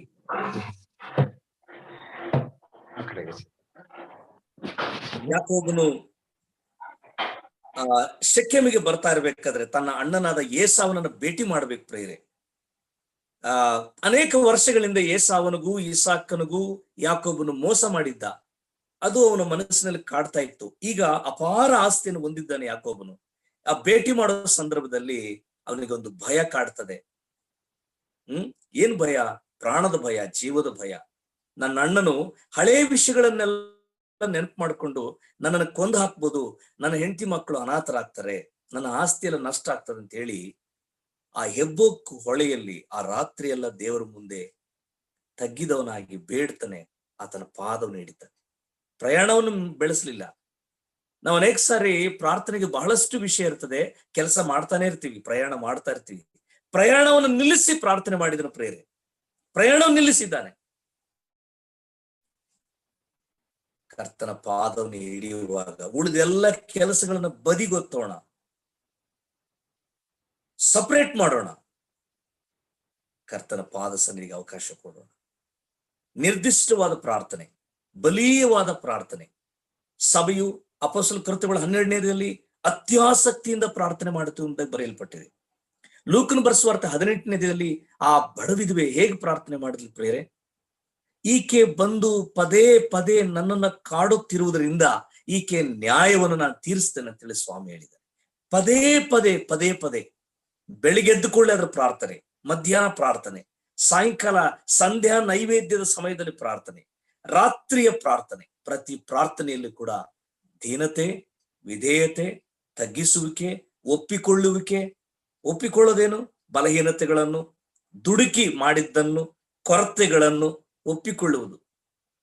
ಪ್ರಾರ್ಥನೆ ಅಂದುಕೊಳ್ಳೇನೆ ಏನು ಡೈರೆಕ್ಟ್ ಆಗಿ ಕರ್ತನೆ ನಾನು ಈ ಕೊರತೆಯಲ್ಲಿದ್ದೇನೆ ಸಹಾಯ ಮಾಡು, ನಾನು ಈ ಕಷ್ಟದಲ್ಲಿದ್ದೇನೆ ಸಹಾಯ ಮಾಡು. ಅಲ್ಲಿ ನಾವು ನಡೆದು ಬಂದ ದಾರಿ ಹೇಗಿತ್ತು, ಆತನಿಗೆ ಎಷ್ಟು ಅಸಹ್ಯವಾಗಿತ್ತು, ಎಲ್ಲೆಲ್ಲಿ ಹೇಗೆ ನಡ್ಕೊಂಡ್ವಿ, ನಾವು ಹೇಗೆ ದುಡುಕಿದ್ವಿ, ಎಷ್ಟು ಬಾರಿ ಆತನ ನೋಯಿಸಿದ್ದೇವೆ, ಪವಿತ್ರಾತ್ಮನ ಎಷ್ಟು ಸಾರಿ ದುಃಖಪಡಿಸಿದ್ದೇವೆ, ಅದ್ಯಾವುದೂ ಕೇಳೋದಿಲ್ಲ. ಕರ್ತನೆ ನಾನು ಈ ಕೊರತೆಯಲ್ಲಿದ್ದೇನೆ, ನನ್ನ ಮಕ್ಕಳು ಈ ಸಮಸ್ಯೆಯಲ್ಲಿದ್ದಾರೆ, ನನ್ನ ಹೆಂಡತಿ ಈ ಸಮಸ್ಯೆಯಲ್ಲಿದ್ದಾರೆ, ನನ್ನ ಗಂಡನ ಈ ಸಮಸ್ಯೆಯಲ್ಲಿದ್ದಾರೆ, ಅಥವಾ ನನ್ನ ಬಂಧುಗಳು ಈ ಸಮಸ್ಯೆಯಲ್ಲಿದ್ದಾರೆ. ಯಾವಾಗಾದ್ರೂ ಪ್ರಾರ್ಥನೆಯಲ್ಲಿ ನಾವು ತಗ್ಗಿಸಿಕೊಂಡು ಆತನ ಮುಂದೆ ನಮ್ಮ ಕೊರತೆಗಳನ್ನು ಒಪ್ಪಿಕೊಂಡಿದ್ದೇವಾ? ಬಲಹೀನತೆಗಳನ್ನು ಒಪ್ಪಿಕೊಂಡಿದ್ದೇವಾ? ಅಷ್ಟು ಪರ್ಫೆಕ್ಟ್ ಆಗಿರ್ತೇವ ನಾವು? ಯಾವ ತಪ್ಪನ್ನು ಮಾಡದೆ, ಯಾವ ದೋಷವನ್ನು ಮಾಡದೆ ಪರ್ಫೆಕ್ಟ್ ಆಗಿರ್ತೀವ? ಇರ್ಲಿಕ್ಕೆ ಸಾಧ್ಯವಿಲ್ಲ. ಯಾಕಂದ್ರೆ ನಾವು ಶರೀರದಲ್ಲಿ ಇರುವವರು, ಪಾಪದ ಶರೀರದಲ್ಲಿದ್ದೇವೆ. ಪಾಪದಿಂದ ಬಿಡುಗಡೆ ಹೊಂದಿದ್ದೇವೆ, ಆದ್ರೆ ಪಾಪದ ಶರೀರದಲ್ಲಿದ್ದೇವೆ. ಈ ಶರೀರದ ಬಿಡುಗಡೆ ಯಾವಾಗ ಪ್ರಿಯರೇ ಆಗಿದೆ? ಬಿಡುಗಡೆ ಬಹಳ ಮಂದಿ ತಪ್ಪಾಗಿ ಅರ್ಥ ಮಾಡ್ಕೊಂಡಿದ್ದಾರೆ. ನಾವು ಒಂದು ಸಾರಿ ಯೇಸು ಕ್ರಿಸ್ತನ ಅಂಗೀಕಾರ ಮಾಡಿದ್ರೆ ಯಾವ ಸಣ್ಣ ತಪ್ಪು ಮಾಡ್ಲಿಕ್ಕೆ ಸಾಧ್ಯವಿಲ್ಲ. ನಾವು ಸಂಪೂರ್ಣವಾಗಿ ಪರಿಶುದ್ಧರಾಗಿದ್ದೇವೆ. ಪರಿಶುದ್ಧರಾಗೋದಕ್ಕಾಗಿ ಪ್ರಯತ್ನಿಸ್ತಿದ್ದೇವೆ, ಪರಿಪೂರ್ಣರಾಗೋದಕ್ಕಾಗಿ. ಪರಿಪೂರ್ಣತೆಯ ಪರಿಶುದ್ಧತೆಯಲ್ಲಿ ನಾವಿಲ್ಲ ಪ್ರೇರೆ. ಅಪೊಸ್ತಲಂತ ಪೌಲನು ರೋಮಾಪುರ ಸಭೆಗೆ ಏನ್ ಬರೀತಾನೆ? ರೋಮಸ್ ಪುರದವ್ರಿಗೆ ಬರೆದ ಪತ್ರಿಕೆ 8ನೇ ಅಧ್ಯಾಯ 23ನೇ ವಾಕ್ಯ, 22-23. Romans chapter 8:22. ಜಗತ್ತೆಲ್ಲ ಇಂದಿನವರೆಗೂ ನರಳುತ್ತಾ ಪ್ರಸವೇದನೆ ಪಡುತ್ತಾ ಇರುತ್ತದೆಂದು ನಾವು ಬಲ್ಲೆವು. ಇದು ಮಾತ್ರವಲ್ಲದೆ ಪ್ರಥಮ ಫಲವಾಗಿರುವ ಪವಿತ್ರಾತ್ಮ ವರವನ್ನು ಹೊಂದಿದ ನಾವಾದರೂ ದೇವಪುತ್ರರ ಪದವಿಯನ್ನು, ಅಂದರೆ ದೇಹಕ್ಕೆ ಬರಬೇಕಾದ ವಿಮೋಚನೆಯನ್ನು ಎದುರು ನೋಡುತ್ತಾ ನಮ್ಮೊಳಗೆ ನರಳುತ್ತೇವೆ. ಇನ್ನು ದೇಹಕ್ಕೆ ವಿಮೋಚನೆ ಆಗಲಿಲ್ಲ, ಹಾಗಾಗಿ ಅನೇಕ ಬಾರಿ ನಾವು ತಪ್ಪು ಮಾಡ್ತೇವೆ, ದುಡುಕ್ತೇವೆ, ನಾವು ಎಡವುತ್ತೇವೆ, ದೇವರನ್ನ ದುಃಖಪಡಿಸ್ತೇವೆ, ಪವಿತ್ರಾತ್ಮ ನೋಯಿಸ್ತೇವೆ, ಸಭೆಗೆ ವಿರುದ್ಧವಾಗಿ ಮಾತಾಡ್ತೇವೆ, ಸೇವೆಗೆ ನಷ್ಟಪಡಿಸ್ತೇವೆ, ವಾಕ್ಯಕ್ಕೆ ತದ್ವಿರುದ್ಧ ನಡೆಯುತ್ತೇವೆ. ಯಾಕಂದ್ರೆ ನಮ್ಮ ಶರೀರದಲ್ಲಿ ಏನಿದೆ? ಇನ್ನು ಪಾಪವಿದೆ, ಬಲಹೀನತೆ ಇದೆ. ಅಪೊಸ್ತಲ ಪೌಲನು ರೋಮ ಸಭೆಗೆ ಬರಿತ 7ನೇ ಅಧ್ಯಾಯ ನೋಡಿ, 7ನೇ ಅಧ್ಯಾಯ 18ನೇ ವಾಕ್ಯದಲ್ಲಿ, ನನ್ನಲ್ಲಿ ಅಂದ್ರೆ ನನ್ನ ಶರೀರಾಧೀನ ಸ್ವಭಾವದಲ್ಲಿ ಒಳ್ಳೆಯದೇನು ವಾಸವಾಗಿಲ್ಲವೆಂದು ನನಗೆ ತಿಳಿದದೆ. ಒಳ್ಳೆಯದನ್ನು ಮಾಡುವುದಕ್ಕೆ ನನಗೇನು ಮನಸ್ಸುಂಟು, ಆದ್ರೆ ಮಾಡುವುದಕ್ಕೆ ನನ್ನಿಂದ ಸಾಧ್ಯವಾಗ್ತಾ ಇಲ್ಲ. ಯಾಕೆಂದ್ರೆ ನನ್ನಲ್ಲಿರುವ ಪಾಪವು ಅಂದ್ರೆ ಆತ್ಮ ವಿಮೋಚನೆಯಿಂದ ಕೂಡಿದ ಪಾಪವಲ್ಲ. ನಮಗೆ ಆತ್ಮ ವಿಮೋಚನೆ ಆಗಿದೆ, ನಾವು ಪರಲೋಕ ಸಂಸ್ಥಾನದವರಾಗಿದ್ದೇವೆ, ನಾವು ನಿತ್ಯ ಜೀವಕ್ಕೆ ಬಾಧ್ಯರಾಗಿದ್ದೇವೆ. ನರಕಕ್ಕೆ ಹೋಗುವಂತ ಪಾಪವಲ್ಲ ಪ್ರೇರೆ ಇದು. ಮತ್ತೆ ಯಾವುದು? ನಮ್ಮನ್ನು ಬಲಹೀನಪಡಿಸುವಂತ ಪಾಪ, ಅಂದ್ರೆ ಮರಣಕ್ಕೆ ಒಪ್ಪಿಸುವ ಪಾಪವಲ್ಲ ಇದು, ಬಲಹೀನಪಡಿಸುವಂತ ಪಾಪಗಳು. ಹಾಗಾಗಿ ಪ್ರತಿ ಪ್ರಾರ್ಥನೆಯಲ್ಲಿ ನಾವು ಮಾಡಬೇಕಾದ ಕಾರ್ಯ ಏನಂತ ಹೇಳಿದ್ರೆ, ಕರ್ತನೇ, ಎಲ್ಲಿಯಾದ್ರೂ ಯಾವಾಗಲಾದ್ರೂ ನಿನಗಾಗಲಿ, ಸಭೆಗಾಗಲಿ, ವಾಕ್ಯಕ್ಕಾಗಲಿ, ಸೇವೆಗಾಗಲಿ, ಪವಿತ್ರಾತ್ಮನಿಗಾಗಲಿ ನಾನು ದುಃಖಪಡಿಸಿದ್ನಾ, ನಾವು ನೋಯಿಸಿದ್ದೇನಾ, ಅಥವಾ ನಾನು ತಪ್ಪಿ ಹೋಗಿದ್ದೇನಾ, ನಾನು ಎಡವಿದ್ದೇನಾ, ನೀನು ಕೊಟ್ಟಿರುವ ನನ್ನ ಕುಟುಂಬಕ್ಕೆ ನೋಯಿಸಿದ್ದೇನಾ, ನೀನು ಕೊಟ್ಟಿರುವ ಸಭೆಗೆ ನೋಯಿಸಿದ್ದೇನಾ, ನನ್ನ ಜೊತೆ ಸಹೋದರಿಗೆ ನೋಯಿಸಿದ್ದೇನಾ, ಎಲ್ಲಿಯಾದ್ರೂ ಮನಸ್ಸಾಕ್ಷಿಗೆ ವಿರುದ್ಧವಾಗಿ ತಪ್ಪು ಮಾಡಿದ್ದೇನಾ, ನನ್ನನ್ನು ಕ್ಷಮಿಸು, ಮನ್ನಿಸು. ಪ್ರತಿ ಸ್ತ್ರೀ ಪುರುಷರು, ವಿಶ್ವಾಸಿಗಳು ಮಾತ್ರ ಅಲ್ಲ, ಸೇವಕರು ನಾವೇ ಒಪ್ಕೊಳ್ತಾ ಇದ್ದೀವಿ ಪ್ರತಿ ಪ್ರಾರ್ಥನೆಯಲ್ಲಿ. ಸಭೆ ವಿಶ್ವಾಸಿಗಳು ಯಾರೇ ದುಡುಕಿದ್ರು ನಾವು ತಪ್ಪು ಒಪ್ಕೊಳ್ತಾ ಇದ್ದೀವಿ, ದೇವ್ರ ಮುಂದೆ, ಜನರ ಮುಂದೆ. ಕುಟುಂಬದವರು ದುಡುಕಿದ್ರು ನಾವೇ ಒಪ್ಕೊಳ್ತಾ ಇದ್ದೀವಿ, ಸ್ವಾಮಿ ಕುಟುಂಬದವರು ದುಡುಕಿದ್ದಾರೆ, ಅದಕ್ಕೆ ನಾನೇ ಕಾರಣ. ನಮ್ಮ ಸಭೆಯವರು ಅನೇಕರು ಬಲಹೀನರಾಗಿ ಹೋಗ್ತಾ ಇದ್ದಾರೆ ಸ್ವಾಮಿ, ಇದಕ್ಕೆ ನಾನು ಕಾರಣ. ನಾನು ಸುವಾರ್ತೆ ಹೇಳಿದ ಅನೇಕರು ಕ್ರಿಸ್ತನ ಕಡೆಗೆ ಬರಲಿಲ್ಲ, ಅದಕ್ಕೆ ನನ್ನ ಬಲಹೀನತೆ ಕಾರಣ. ನಾವು ಒಪ್ಪಿಕೊಳ್ಳೋದಕ್ಕೆ ಯಾವಾಗ ಸಿದ್ಧರಾಗುತ್ತೇವೋ ಉತ್ತಮ ನಾಯಕರಾಗುತ್ತೇವೆ, ಉತ್ತಮವಾಗಿ ಕರ್ತನಿಂದ ಉಪಯೋಗಿಸಲ್ಪಡುತ್ತೇವೆ. ಕರ್ತನು ನಮ್ಮನ್ನು ಬಲಪಡಿಸ್ತಾನೆ. ಕರ್ತನ ಮುಂದೆ ತಗ್ಗಿಸಿಕೊಳ್ಳಬೇಕು ಪ್ರೇರೆ. ನನಗೆ ಒಬ್ಬ ನಾಯಕನು ಪರಿಚಯ ಇದ್ದಾನೆ, ಆತನು ಒಬ್ಬ ಸಮರ್ಥನಾದ ನಾಯಕನು. ಹೇಗೆ ಒಪ್ಕೊಳ್ತಾ ಇದ್ದಾನೆ ನೋಡಿ. ನೆಹೆಮೀಯನ ಗ್ರಂಥ, ಹಳೆ ಒಡಂಬಡಿಕೆಯಲ್ಲಿ ನಿಮ್ ಬೈಬಲ್ಗಳಿದ್ರೆ ತೆಗೆದು ನೋಡಿ. ನೆಹೆಮೀಯ 1ನೇ ಅಧ್ಯಾಯ. ನನ್ನ ಮಾತು ಕೇಳಿಸ್ತಾ ಇದೆಯಲ್ಲ? ಕೇಳಿಸ್ತಾ ಇದೆಯಾ ಸ್ಪಷ್ಟವಾಗಿ? Okay, thank you brother. Nehemiah 1ನೇ ಅಧ್ಯಾಯ 6ನೇ ವಚನದಲ್ಲಿ ನಾನು ಓದ್ತೇನೆ. Nehemiah chapter 1 verse 6 onwards. ಕೃಪೆ ಮಾಡಿ ಕಿವಿಗೊಡಬೇಕು, ಕಟಾಕ್ಷಿಸಬೇಕು, ನಿನ್ನ ಸೇವಕನ ಪ್ರಾರ್ಥನೆ ಲಾಲಿಸಬೇಕು. ನಾನು ಈಗ ಹಗಲಿರುಳು ನಿನ್ನ ಸನ್ನಿಧಿಯಲ್ಲಿ ನಿನ್ನ ಸೇವಕರಾದ ಇಸ್ರಾಯೇಲರಿಗೋಸ್ಕರ ಪ್ರಾರ್ಥಿಸುತ್ತಾ ಅವರು ನಿನಗೆ ವಿರುದ್ಧವಾಗಿ ಮಾಡಿದ ಪಾಪಗಳನ್ನು ಅರಿಕೆ ಮಾಡುತ್ತಾ ಇದ್ದೇನೆ. ನಾನು ನನ್ನ ಪೂರ್ವಿಕರು ಆ ಪಾಪಗಳಲ್ಲಿ ಪಾಲುಗಾರರು, ನಾವು ನಿನಗೆ ದ್ರೋಹಿಗಳಾಗಿ ನಡೆಯುತ್ತಾ ಬಂದೆವು. ಎಷ್ಟು ಚೆನ್ನಾಗಿದೆ ಪ್ರೇರೆ. ನಾವು, ನಮ್ಮ ಪೂರ್ವಿಕರು ಪಾಪಿಗಳು ಮತ್ತು ಆ ಪಾಪದಲ್ಲಿ ಪಾಲುಗಾರರು, ನಾವು ನಿನಗೆ ವಿರುದ್ಧವಾಗಿ ನಡೆಯುತ್ತಾ ಬಂದಿದ್ದೇವೆ. ವಾಸ್ತವವಾಗಿ ನೆಹೆಮೀಯ, ಎಜ್ರಾ, ಜರುಬ್ಬಾಬೆಲ್ ಇವರೆಲ್ಲರೂ ಕೂಡ ಬಾಬೆಲ್ ದೇಶದಲ್ಲಿ ಹುಟ್ಟಿದವರು. ಇವರು ಯೆರೂಸಲೇಮಿನಲ್ಲಿ ಹುಟ್ಟಿದವರಲ್ಲ. ಇವರ ತಂದೆ ತಾಯಿಗಳು ಸೆರೆಗೊಯ್ಯಲ್ಪಟ್ಟರು ಬಾಬೆಲ್ ದೇಶಕ್ಕೆ. ಅಂದ್ರೆ ನೆಬೂಕದ್ನೆಚ್ಚರನ ಕಾಲದಲ್ಲಿ ಬಾಬೆಲ್ ದೇಶಕ್ಕೆ ಸೆರೆ ಒಯ್ಯಲ್ಪಟ್ಟರು ಇವರ ತಂದೆ ತಾಯಿಗಳು. ಎಜ್ರಾ, ಜರುಬ್ಬಾಬೆಲ್, ನೆಹೆಮೀಯ, ಎಸ್ತೇರ್, ಇವ್ರ ತಂದೆ ತಾಯಿಗಳೆಲ್ಲರೂ ಕೂಡ ಸೆರೆಗೊಯ್ಯಲ್ಪಟ್ಟರು. ಇವರು ಸೆರೆಯಲ್ಲೇ ಹುಟ್ಟಿದವರು. ನೀವು ಮತ್ತಾಯನ ಸುವಾರ್ತೆಯಲ್ಲಿ ಓದುವುದಾದ್ರೆ ಸೆರೆಯಲ್ಲಿ ಒಂದು ಜನರೇಷನ್ ಕಂಟಿನ್ಯೂ ಆಗಿದೆ ಪ್ರೇರೆ, ಸೆರೆಯಲ್ಲಿ ಕಂಟಿನ್ಯೂ ಆಗಿದೆ.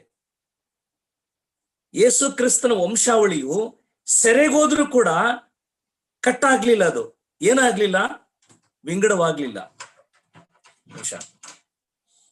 ಸೆರೆಗೋದ್ರೂ ಕೂಡ ಕಂಟಿನ್ಯೂಷನ್ ಆಗಿದೆ. ಅಂದ್ರೆ ಕ್ರಿಸ್ತನ ವಂಶಾವಳಿಯು ಅದು ನಿಂತು ಹೋಗೋದಲ್ಲ. ಆ ರಕ್ತ, ಅದರ ಯೋಜನೆ ಅದು ನಿಂತು ಹೋಗೋದಲ್ಲ, ಅದು ಮುಂದುವರಿಯುವಂಥದ್ದು ಅನ್ನೋದಕ್ಕೆ ಸೂಚನೆ ಅಂದ್ರೆ ಸೆರೆಯಲ್ಲಿ ಕೂಡ ಕಂಟಿನ್ಯೂ ಆಗಿದೆ. ಯಾಕಂದ್ರೆ ಇವ್ರ್ಯಾರು ಯೆರೂಸಲೇಮಿನಲ್ಲಿ ವಾಸವಾಗ್ಲಿಲ್ಲ. ಜರುಬ್ಬಾಬೆಲ್, ನೆಹೆಮಿಯ, ಎಸ್ತೇರ್, ಎಜ್ರ ಇವ್ರ್ಯಾರು ಇಲ್ಲ. ಆದ್ರೆ ಯೇಸು ಕ್ರಿಸ್ತರ ವಂಶಾವಳಿಯು ಮುಂದುವರಿಯೋದಕ್ಕಾಗಿ ಸೆರೆಯಲ್ಲಿ ಪ್ರಾರಂಭವಾಗಿದೆ. ಸೈತಾನ್ ತಿಳ್ಕೊಂಡಿದ್ದಾನೆ, ಕ್ರಿಸ್ತನು ಯೆರೂಸಲೇಮಿನಲ್ಲಿ ಬೆತ್ಲೆಹೇಮ್ನಲ್ಲಿ ಹುಟ್ಟಬೇಕಾದ್ರೆ ಅಲ್ಲಿ ನಾನು ಆ ಜೀನಲಾಜಿನ ಏನ್ ಮಾಡ್ಬೇಕು, ಯೇಸು ಕ್ರಿಸ್ತನ ವಂಶಾವಳಿಯ ಆ ಒಂದು ಬೆಲ್ಟ್ ಏನ್ ಮಾಡ್ಬೇಕು, ಕತ್ತರಿಸ್ಬೇಕು. ಅದು ಆಗ್ಬಾರ್ದು, ಕಂಟಿನ್ಯೂ ಆಗ್ಬಾರ್ದು. ಬಹಳಷ್ಟು ಚರಿತ್ರೆ ಇದೆ. ಸೈತಾನನು ಯಹೂದ ಕುಲವನ್ನೇ ಇಲ್ಲದಂತಾಗಿ ಮಾಡ್ಬೇಕಾಗಿ ಪ್ಲಾನ್ ಮಾಡಿದನು, ಆದ್ರೆ ಕುಲವನ್ನ ಇಲ್ಲದಂಗೆ ಮಾಡ್ಲಿಕ್ಕಾಗ್ಲಿಲ್ಲ. ಆದಿ ಕಾಂಡದಿಂದಲೂ ಕೂಡ ಯಹೂದ್ಯ ಜನರನ್ನ, ಇಸ್ರಾಯೇಲರಲ್ಲಿ ಒಂದು ದೃಷ್ಟಿ, ಪ್ರಪಂಚದಲ್ಲೇ ಇಸ್ರಾಯೇಲರನ್ನ ದೃಷ್ಟಿ ಸೈತಾನ್ ಇಟ್ಟದ್ದು. ಇಸ್ರಾಯೇಲರ ಯಹೂದ್ಯ ಕುಲವನ್ನೇ ಒಂದು ದೃಷ್ಟಿ ಇಟ್ಟಿದ್ದಾನೆ, ಕುಲವನ್ನು ನಾಶ ಮಾಡ್ಬೇಕೆಂಬುದಾಗಿ. ಅದು ಅವನ ಕೈಯಲ್ಲಿ ಸಾಧ್ಯವಾಗ್ಲಿಲ್ಲ. ಅದಕ್ಕೆ ಜನರನ್ನ ಸೆರೆಗೆ ಒಯ್ದಿದ್ದಾನೆ.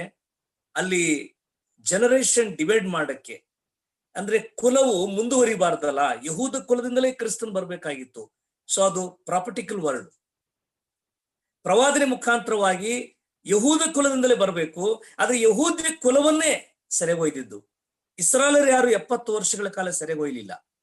ಅಸ್ಸೀರಿಯರು ಕೆಲವು ವರ್ಷಗಳ ಕಾಲ ರೂಲ್ ಮಾಡ್ತಾ ಇದ್ರು ಇಸ್ರಾಯೇಲರನ್ನ, ಅಂದ್ರೆ ಉತ್ತರ ಭಾಗದ ಇಸ್ರಾಯೇಲರನ್ನ ಕೆಲವು ವರ್ಷಗಳ ಕಾಲ ಅಶ್ಶೂರ್ಯರು ರೂಲ್ ಮಾಡ್ತಾ ಇದ್ರು, ಪಾಲನೆ ಮಾಡ್ತಾ ಇದ್ರು.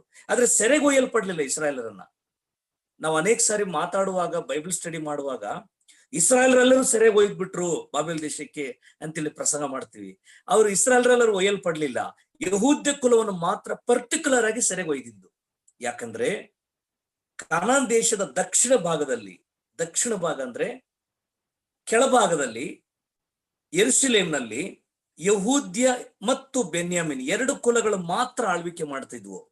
ಅದನ್ನ ಯಹೂದ್ಯ ರಾಜ್ಯ ಎಂಬುದ ಕರಿತಾ ಇದ್ರು. ಉತ್ತರ ಭಾಗದಲ್ಲಿ 10 ರಾಜ್ಯಗಳು ಆಳ್ವಿಕೆ ಮಾಡ್ತಿದ್ವು, ಅದನ್ನ ಇಸ್ರಾಯೇಲ್ ರಾಜ್ಯ ಎಂಬುದ ಕರಿತಾ ಇದ್ರು. ಇಸ್ರಾಯೇಲ್ ರಾಜರು ಬೇರೆ, ಪ್ರವಾದಿಗಳು ಬೇರೆ, ಮತ್ತು ದಕ್ಷಿಣ ರಾಜ್ಯವಾದ ಯಹೂದ್ಯ ರಾಜರ ಅರಸರು ಬೇರೆ, ಪ್ರವಾದಿಗಳು ಬೇರೆ, ಸ್ಥಳವೂ ಬೇರೆ. ನೆಬುಕದ್ನೆಚ್ಚರನನ್ನ ಸೈತಾನನು ಪ್ರೇರೇಪಿಸಿದ್ದು ಅಥವಾ ದೇವರ ಅನುಮತಿ ಕೊಟ್ಟಿದ್ದು ಯಹೂದ್ಯರನ್ನು ಮಾತ್ರ ಸೆರೆ ಒಯ್ಯಲಿಕ್ಕೆ. ಹಾಗಾಗಿ ಈ ಯಹೂದ್ಯರು ಸೆರೆ ಒಯ್ದ ನಂತರ ಅಲ್ಲಿ 70 ವರ್ಷ ದಾಸೋಹದಲ್ಲಿ ಇರ್ತಾರೆ ಪ್ರೇರೆ. ಅವರು ದಾಸೋಹದಿಂದ ಬಿಡುಗಡೆ ಹೊಂದುವುದಕ್ಕಿಂತ ಮೊದಲು ಇಲ್ಲಿ ನಡೆಯುತ್ತ ಕಾರ್ಯ, ಅಲ್ಲಿ ಕೆಲವರು ಅಲ್ಲೇ ಜನಿಸಿದ್ರು. ನೆಹೆಮೀನಾಗ್ಲಿ, ಎಸ್ತೇರ್ ಆಗ್ಲಿ, ಮತ್ತು ಎಜ್ರನು, ಜರುಬ್ಬಾಬೆಲ್ ಇವರೆಲ್ಲರೂ ಅಲ್ಲೇ ಜನಿಸಿದಂಥವರು. ಆದ್ರೆ ಪಾರ್ಸಿ ಅರಸನಾದ ಕೋರಷನ ಕಾಲದಲ್ಲಿ ಅವ್ರಿಗೆ ಬಿಡುಗಡೆ ಆದ ನಂತರ ಈ ನೆಹೆಮೀಯನು ಒಂದು ಒಳ್ಳೆ ಪೋಸ್ಟ್ ಅಲ್ಲಿ ಇರ್ತಾನೆ ಪ್ರೇಯರ್, ಒಳ್ಳೆ ಹುದ್ದೆಯಲ್ಲಿ ಇರ್ತಾನೆ ಶೂಷನ್ ಕೋಟೆ ಆಳ್ವಿಕೆಯಲ್ಲಿ. ಆಗ ನೆಹೆಮೀಯನು ಮಾಡುವಂತ ಪ್ರಾರ್ಥನೆ ತನ್ನ ಮನೆಯಲ್ಲಿ ಏನಂದ್ರೆ, ನಾನು ನನ್ನ ಪೂರ್ವಿಕರು ಆ ಪಾಪಗಳಲ್ಲಿ ಪಾಲುಗಾರರು. ಸೊ ನಮ್ಮ ಪ್ರಾರ್ಥನೆಯಲ್ಲಿ ಪ್ರೇರೆ, ನಾವು ಎಷ್ಟು ಎತ್ತರಕ್ಕೆ ಬೆಳೆದ್ರು, ಎಷ್ಟು ಅನುಭವಿಗಳಾದ್ರೂ ಕೂಡ, ಎಷ್ಟು ಪ್ರವೀಣರಾದ್ರೂ ಕೂಡ, ನಮ್ಮ ಪ್ರಾರ್ಥನೆಯು ಕರ್ತನ ಸನ್ನಿಧಿಯಲ್ಲಿ ಒಂದು ನಿರ್ದಿಷ್ಟವಾಗಿರ್ಬೇಕು. ಎರಡನೇದಾಗಿ ಬಹಳ ದೀನತೆಯ ಪ್ರಾರ್ಥನೆ, ಬಲೀಯವಾಗಿರ್ಬೇಕು ಅಂತ ಮೊದಲೇ ಹೇಳಿದ್ ಪ್ರೇರೆ. ಬಲೀಯವಾಗಿರ್ಬೇಕು, ಆಸಕ್ತಿಯಿಂದಿರ್ಬೇಕು, ನಿರ್ದಿಷ್ಟವಾಗಿರ್ಬೇಕು. ಮಾತ್ರವಲ್ಲ, ಪಾಪಗಳನ್ನು ಅರಿಕೆ ಮಾಡುವಂತ ಪ್ರಾರ್ಥನೆ ನಾವು ಮಾಡಬೇಕು. ನಾವು ನೇರವಾಗಿ ಕರ್ತನೆ, ನಾನು ನಿನಗೆ ಬೇಡ್ತಾ ಇದ್ದೀನಿ, ನನಗೆ ಸಹಾಯ ಬೇಕು, ನನಗೆ ಈ ಒಂದು ವ್ಯವಸ್ಥೆ ಮಾಡಿಕೊಡು ಅಲ್ಲ. ನಾನು ನಡೆದು ಬಂದ ದಾರಿ, ಅಥವಾ ನನ್ನ ಕುಟುಂಬ ನಡೆದು ಬಂದ ದಾರಿ, ನಮ್ಮ ಸಭೆಯವರು ನಡೆದು ಬಂದ ದಾರಿ ಎಲ್ಲಿಯಾದ್ರೂ ನಿನ್ನನ್ನ ಆಯಾಸ ಪಡಿಸಿದ್ರೆ, ನಿನಗೆ ನೋಯಿಸಿದ್ರೆ, ನಿನಗೆ ದುಃಖ ಪಡಿಸಿದ್ರೆ ದಯಮಾಡಿ ನಮ್ಮನ್ನು ಕ್ಷಮಿಸು. ಅನಂತರ ಪ್ರಾರ್ಥನೆ, ಅನಂತರ ಬೇಡಿಕೆ. ಪ್ರೇರೆ, ನಮಗೆ ಈ ಧೈರ್ಯ ಬರಬೇಕು, ದೇವರ ಕೆಲಸಗಳಿಗೆ ಧೈರ್ಯ ಬರಬೇಕಂದ್ರೆ ದೇವರ ಮುಂದೆ ನಾವು ತಗ್ಗಿದವರಾಗಿ ಒಪ್ಪಿಕೊಳ್ಳಬೇಕು. ಯಾವಾಗ ಒಪ್ಪಿಕೊಳ್ಳುತ್ತೇವೋ, ಒಬ್ಬ ದೇವರ ಸೇವಕನು ಹೀಗೆ ಬರೆದಿದ್ದಾನೆ, ನೀವು ಕರ್ತನ ಸನ್ನಿಧಿಯಲ್ಲಿ ಅಥವಾ ಕರ್ತನ ಮುಂದೆ ಕಣ್ಣೀರನ್ನು ಬಿಡುವುದಕ್ಕೆ ನೀವು ಅಭ್ಯಾಸ ಮಾಡಿಕೊಂಡ್ರೆ ಈ ಪ್ರಪಂಚದಲ್ಲಿ ಇನ್ನು ಯಾರ ಮುಂದೆಯೂ ನೀನು ಕಣ್ಣೀರು ಬಿಡ್ಲಿಕ್ಕೆ ಆತ ನಿನಗೆ ಅವಕಾಶ ಕೊಡೋದಿಲ್ಲ. ಕರ್ತನ ಸನ್ನಿಧಿಯಲ್ಲಿ ನೀನು ಭಯಪಡುತ್ತಿರುವುದಾದ್ರೆ ಈ ಜಗತ್ತಿನಲ್ಲಿ ಇನ್ನು ಯಾರಿಗೂ ಭಯಪಡುವ ಹಾಗೆ ನಿನಗೆ ಮಾಡೋದಿಲ್ಲ. ದೇವರಿಗೆ ಮನವಿ ಮಾಡುವ, ರಿಕ್ವೆಸ್ಟ್ ಮಾಡುವಂತ ಒಂದು ಸ್ವಭಾವನ ನೀನು ಕಲ್ತ್ಕೊಂಡ್ರೆ ಈ ಲೋಕದಲ್ಲಿ ಇನ್ನು ಯಾರಿಗೂ ನೀವು ರಿಕ್ವೆಸ್ಟ್ ಮಾಡುವಂತ ಸ್ಥಿತಿ ನಿನಗೆ ಬರೋದಿಲ್ಲ. ಹೀಗೆ ಬರ್ತೀವಿ ಬೇರೆ.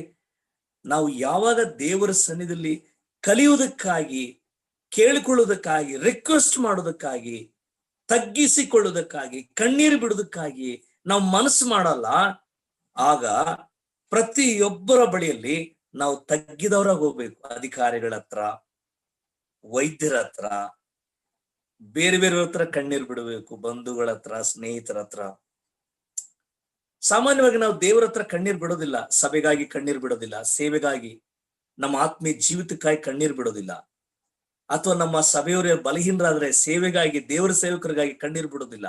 ಹಾಗಾಗಿ ದೇವ್ರ ಏನ್ ಮಾಡ್ತಾನಂದ್ರೆ ಬೇಡವಾದ ಸಂಗತಿಗಳಿಗಾಗಿ ಅಳೋ ಸ್ಥಿತಿನ ವಾತಾವರಣ ತರ್ತಾನೆ. ಯಾರೋ ಬಂಧುಗಳಿಗಾಗಿ, ಸ್ನೇಹಿತರಿಗಾಗಿ, ಮನೇಲಿ ಏನೋ ಕಳ್ಕೊಂಡಿರ್ತೀವಿ, ಏನೋ ಅಪಘಾತ ಆಯ್ತು, ಏನೋ ನಷ್ಟ ಆಯ್ತು, ಏನೋ ನಮಗೆ ತೊಂದರೆ ಆಯ್ತು, ಏನೋ ನೋವಾಯ್ತು.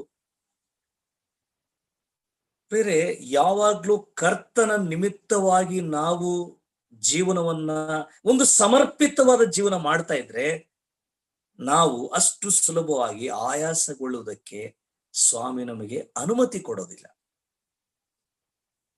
ಇಲ್ಲವಾದ್ರೆ ನಾವು ಲೋಕದಲ್ಲಿ ಎಲ್ಲ ವಿಷಯಗಳಿಗೋಸ್ಕರವಾಗಿ ಬಹಳ ಆಯಾಸ ಪಡ್ತೇವೆ. ಕರ್ತನೇ, ನಾನು ನಿನ್ನ ಸೊತ್ತು, ನಾನು ನಿನಗಾಗಿದ್ದೇನೆ ಅಂದ್ರೆ ಕರ್ತನಿಗಾಗಿ ಸಂತೋಷ ಪಡೋಣ, ಕರ್ತನಲ್ಲಿಯೇ ದುಃಖಿಸೋಣ, ಕರ್ತನಲ್ಲಿಯೇ ಆನಂದಿಸೋಣ.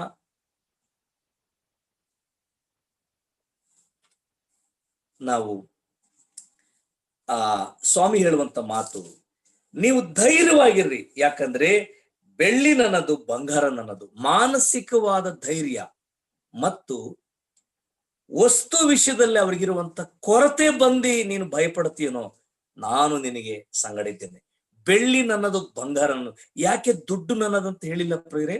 ಯಾಕಂದ್ರೆ ಈ ಪ್ರಪಂಚದಲ್ಲಿ ಆಧುನಿಕ ಪ್ರಯೋಗಕ್ಕೆ ಹಣ ಕಂಡಿಡಿದಿದ್ದಾರೆ, ನೋಟುಗಳನ್ನ. ಆದ್ರೆ ಹಿಂದಿನ ಕಾಲದಲ್ಲಿ ಬಂಗಾರದ ಬಿಲ್ಲೆಗಳು, ಬೆಳ್ಳಿ ಬಿಲ್ಲೆಗಳು ಚಲಾವಣೆ ಆಗ್ತಿತ್ತು, ಬಂಗಾರದ ಕಾಯಿನ್ಸ್ಗಳು ಚಲಾವಣೆ ಆಗ್ತಿತ್ತು, ಬಿಲ್ಲೆಗಳು. ಸೊ ಹಾಗಾಗಿ ಬೆಳ್ಳಿ ಎಲ್ಲ ನನ್ನದು, ಬಂಗಾರ ಎಲ್ಲ ನನ್ನದು. ಯಾಕಂದ್ರೆ ಎಲ್ಲ ಆಸ್ತಿ ಪ್ರೇರೆ, ಎಲ್ಲ ಆಸ್ತಿ. ನಾನು ನಿಮ್ಮ ಗಮನಕ್ಕೆ ತರುವಂತ ವಿಷಯ ಅಂತ ಹೇಳಿದ್ರೆ, ದೇವರು ಆತನು ಶ್ರೇಷ್ಠಕರವಾದ ಧನಿಕನಾಗಿದ್ದಾನೆ, ಶ್ರೀಮಂತನಾಗಿದ್ದಾನೆ. ಹಾಗಾಗಿ ಆತನ ಬಳಿಯಲ್ಲಿ ನಾವು ಕೇಳಿಕೊಳ್ಳುವಂತರಾಗಿರ್ಬೇಕೆಂಬುದಾಗಿ. ಮತ್ತು ಜರುಬ್ಬಾಬೆಲನೇ, ನೀನು ಧೈರ್ಯವಾಗಿರು. ಈ ಧೈರ್ಯವು ದೇವರ ಕೆಲಸಕ್ಕೆ ಬಹಳಷ್ಟು ಪ್ರಯೋಜನವನ್ನ ಉಂಟು ಮಾಡುವಂತದ್ದಾಗಿದೆ ಪ್ರಿಯ. 9ನೇ ವಚನದ ಕೆಲಸಾಲಲ್ಲಿ ನಾನು ಓದ್ತೇನೆ.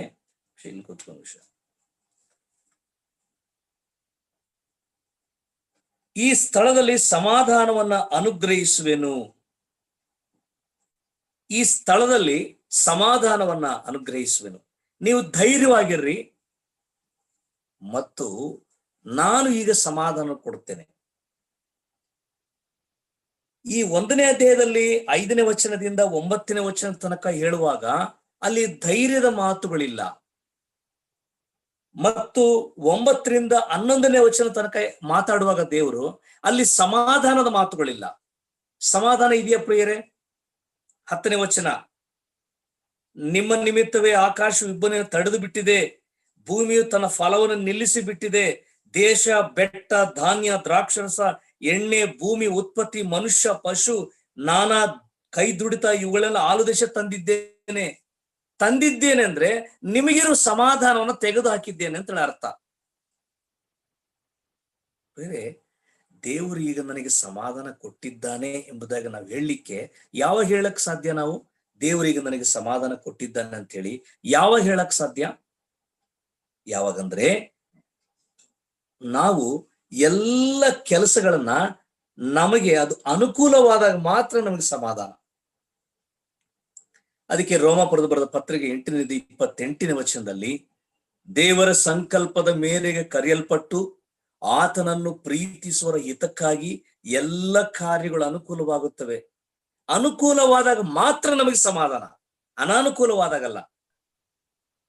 ಆರ್ಥಿಕ ವಿಷಯ ಆಗ್ಲಿ, ಆರೋಗ್ಯದ ವಿಷಯವಾಗ್ಲಿ, ನಮ್ಮ ಆದಾಯದ ವಿಷಯವಾಗ್ಲಿ, ನಮಗಿರುವ ಸಂತೋಷವನ್ನು ಆತನು ಸಂಪೂರ್ಣ ಮಾಡುವ ವಿಷಯವಾಗ್ಲಿ, ನಮ್ಮ ಕೆಲಸಗಳು ಅನುಕೂಲವಾದಾಗ ಮಾತ್ರ ನಮಗೆ ಸಮಾಧಾನ. ಈ ಸ್ಥಳದಲ್ಲಿ ಸಮಾಧಾನವನ್ನು ನಾನು ಅನುಗ್ರಹಿಸುವೆನು. ನಾನು ಈ ಸಮಾಧಾನನ ಮಾತಿಗೆ ಇನ್ನೊಂದು ಮಾತನ್ನು ನಾನು ಏನ್ ಸೇರಿಸ್ತೇನೆ ಅಂತ ಹೇಳಿದ್ರೆ, ನೋಡಿ,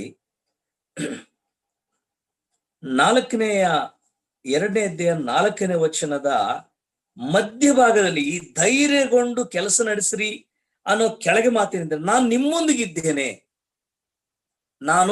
ನಿಮ್ಮೊಂದಿಗಿದ್ದೇನೆ. ನೀವು ಕೆಲಸ ನಡೆಸುವಾಗ ನಾನು ನಿಮ್ಮೊಂದಿಗಿರ್ತೇನೆ. ನಾನು ನನ್ನ ಸಮಾಧಾನ ನಿಮಗೆ ಕೊಡುತ್ತೇನೆ ಮತ್ತು ನಿಮ್ಮನ್ನು ಧೈರ್ಯಪಡಿಸುತ್ತೇನೆ ಮತ್ತು ನಿಮ್ಮೊಂದಿಗಿರುತ್ತೇನೆ. ಕರ್ತನ ಸಮಾಧಾನ ಮತ್ತು ಧೈರ್ಯ ಮತ್ತು ಆತ ನಮ್ಮೊಂದಿಗೆ ಇರುವಂಥದ್ದು ಬಹಳ ಪ್ರಾಮುಖ್ಯವಾದ ಸಂಗತಿ. ನನ್ನ ಪ್ರಿಯ ಸಹೋದರ ಸಹೋದರಿ, ಆಲಯ ಕಟ್ಟೋ ವಿಷಯದಲ್ಲಿ ಅವರು ಧೈರ್ಯವನ್ನು ಕಳಕೊಂಡಿದ್ದರು. ಎರಡನೇದಾಗಿ, ನಾನಿದ್ದೇನೆಂಬುದಾಗಿ ನೀವು ಮರ್ತೋಗಿದ್ದೀರಿ. ದೇವರವರ ಸಂಗಡ ಇದ್ದಾನೆಂಬುದಾಗಿ ಅವರು ಮರ್ತೋಗಿದ್ರು. ಯಾಕಂದ್ರೆ ಕೆಲವು ಪರಿಸ್ಥಿತಿಗಳು ಮರ್ತೋಗ ಮಾಡಿದ್ದು ಪ್ರೇರೆ. ಈ 5ನೇ ವಚನದಿಂದ 11ನೇ ವಚನ ತನಕ ಅಲ್ಲಿರೋ ಘಟನೆಗಳನ್ನ ನೋಡುವಾಗ ದೇವರು ನಮ್ಮ ಸಂಗಡ ಇಲ್ಲ, ಆತ ನಮ್ಮೊಂದಿಗೆ ಇಲ್ಲ, ಆತ ನಮ್ಮನ್ನ ಬಲಪಡಿಸ್ತಾ ಇಲ್ಲ ಎಂಬುದಾಗಿ ಅವ್ರು ನೆನೆಸಿದ್ರು ಪ್ರೇರೆ. ಅದಕ್ಕೆ ಸ್ವಾಮಿ ಹೇಳ್ತಾನೆ, ನಾನ್ ನಿಮ್ಮೊಂದಿಗಿದ್ದೇನೆ. 5ನೇ ವಚನದ 2ನೇ ಸಾಲು, ನಿಮಗೆ ಪ್ರಮಾಣವಾಗಿ ಕೊಟ್ಟ ಮಾತನ್ನ ನೆರವೇರಿಸುತ್ತೇನೆ, ನಿಮ್ಮ ಮಧ್ಯದಲ್ಲಿ ನೆಲೆಗೊಂಡಿರುತ್ತೇನೆ. ನೋಡಿ, ನಿಮ್ಮೊಂದಿಗೆ ಇರುತ್ತೇನೆ, ಕೊಟ್ಟ ಮಾತನ್ನ ನೆರವೇರಿಸುತ್ತೇನೆ ಮತ್ತು ನಿಮ್ಮ ಮಧ್ಯದಲ್ಲಿ ನೆಲೆಗೊಂಡಿರುತ್ತೇನೆ. ಎಷ್ಟು ವಿಶೇಷವಾದ ಮಾತು!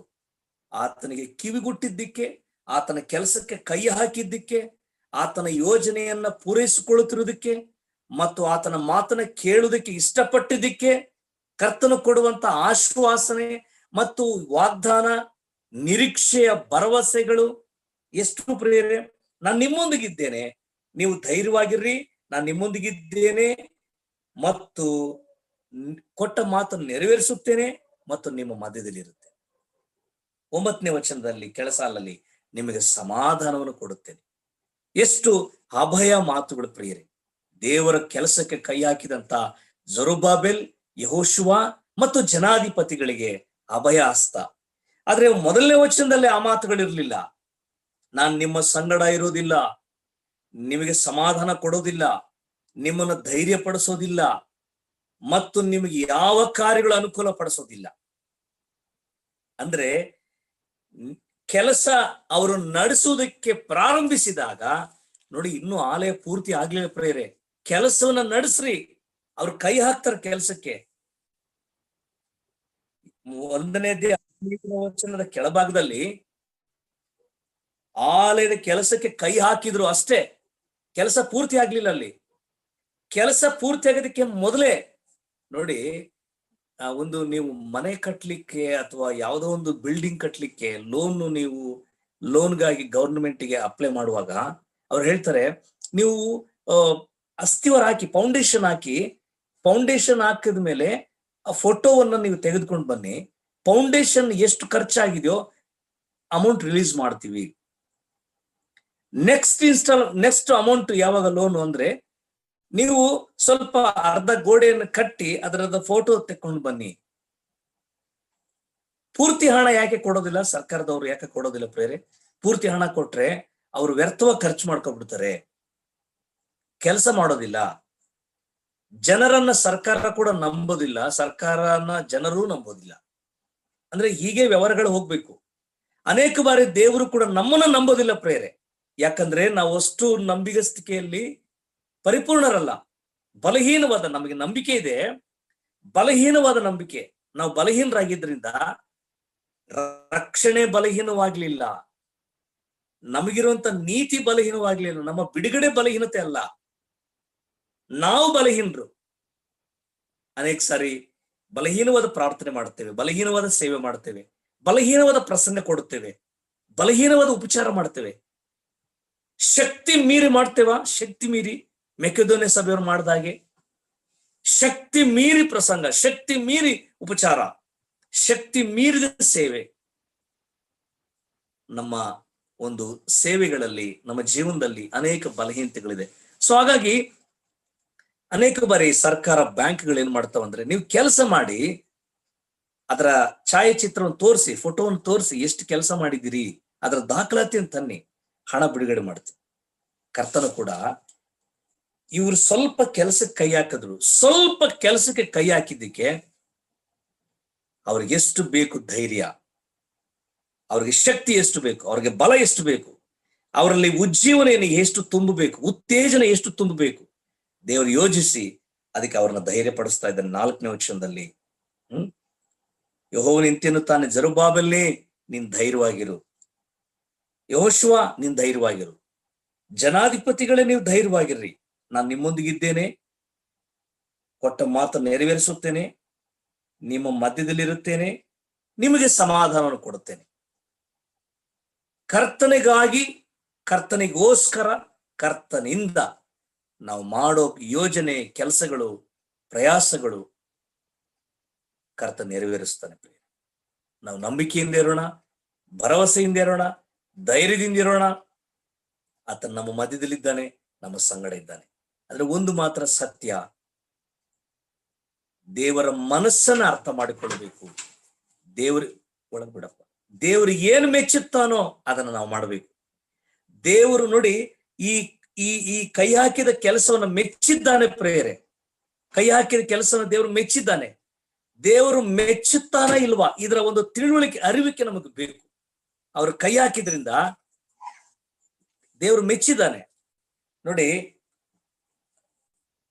ದೇವರು ಮೆಚ್ಚುವುದಾದ್ರೆ ಮಾತ್ರವೇ ಆತನಿಂದ ನಾವು ಅನೇಕ ಕಾರ್ಯಗಳನ್ನ, ಲಾಭಗಳನ್ನ ಪಡೆಯಲಿಕ್ಕೆ ಸಾಧ್ಯ. ನಾನು ಪ್ರಸಂಗಿ ಗ್ರಂಥದಲ್ಲಿ ದೇವರು ಮೆಚ್ಚುಗೆ ಮಾಡೋ ವಿಷಯದಲ್ಲಿ ಒಂದು ರೆಫರೆನ್ಸ್ ಅನ್ನ ಓದ್ಕೊಳ್ಳಕ್ಕೆ ಇಷ್ಟಪಡ್ತೇನೆ.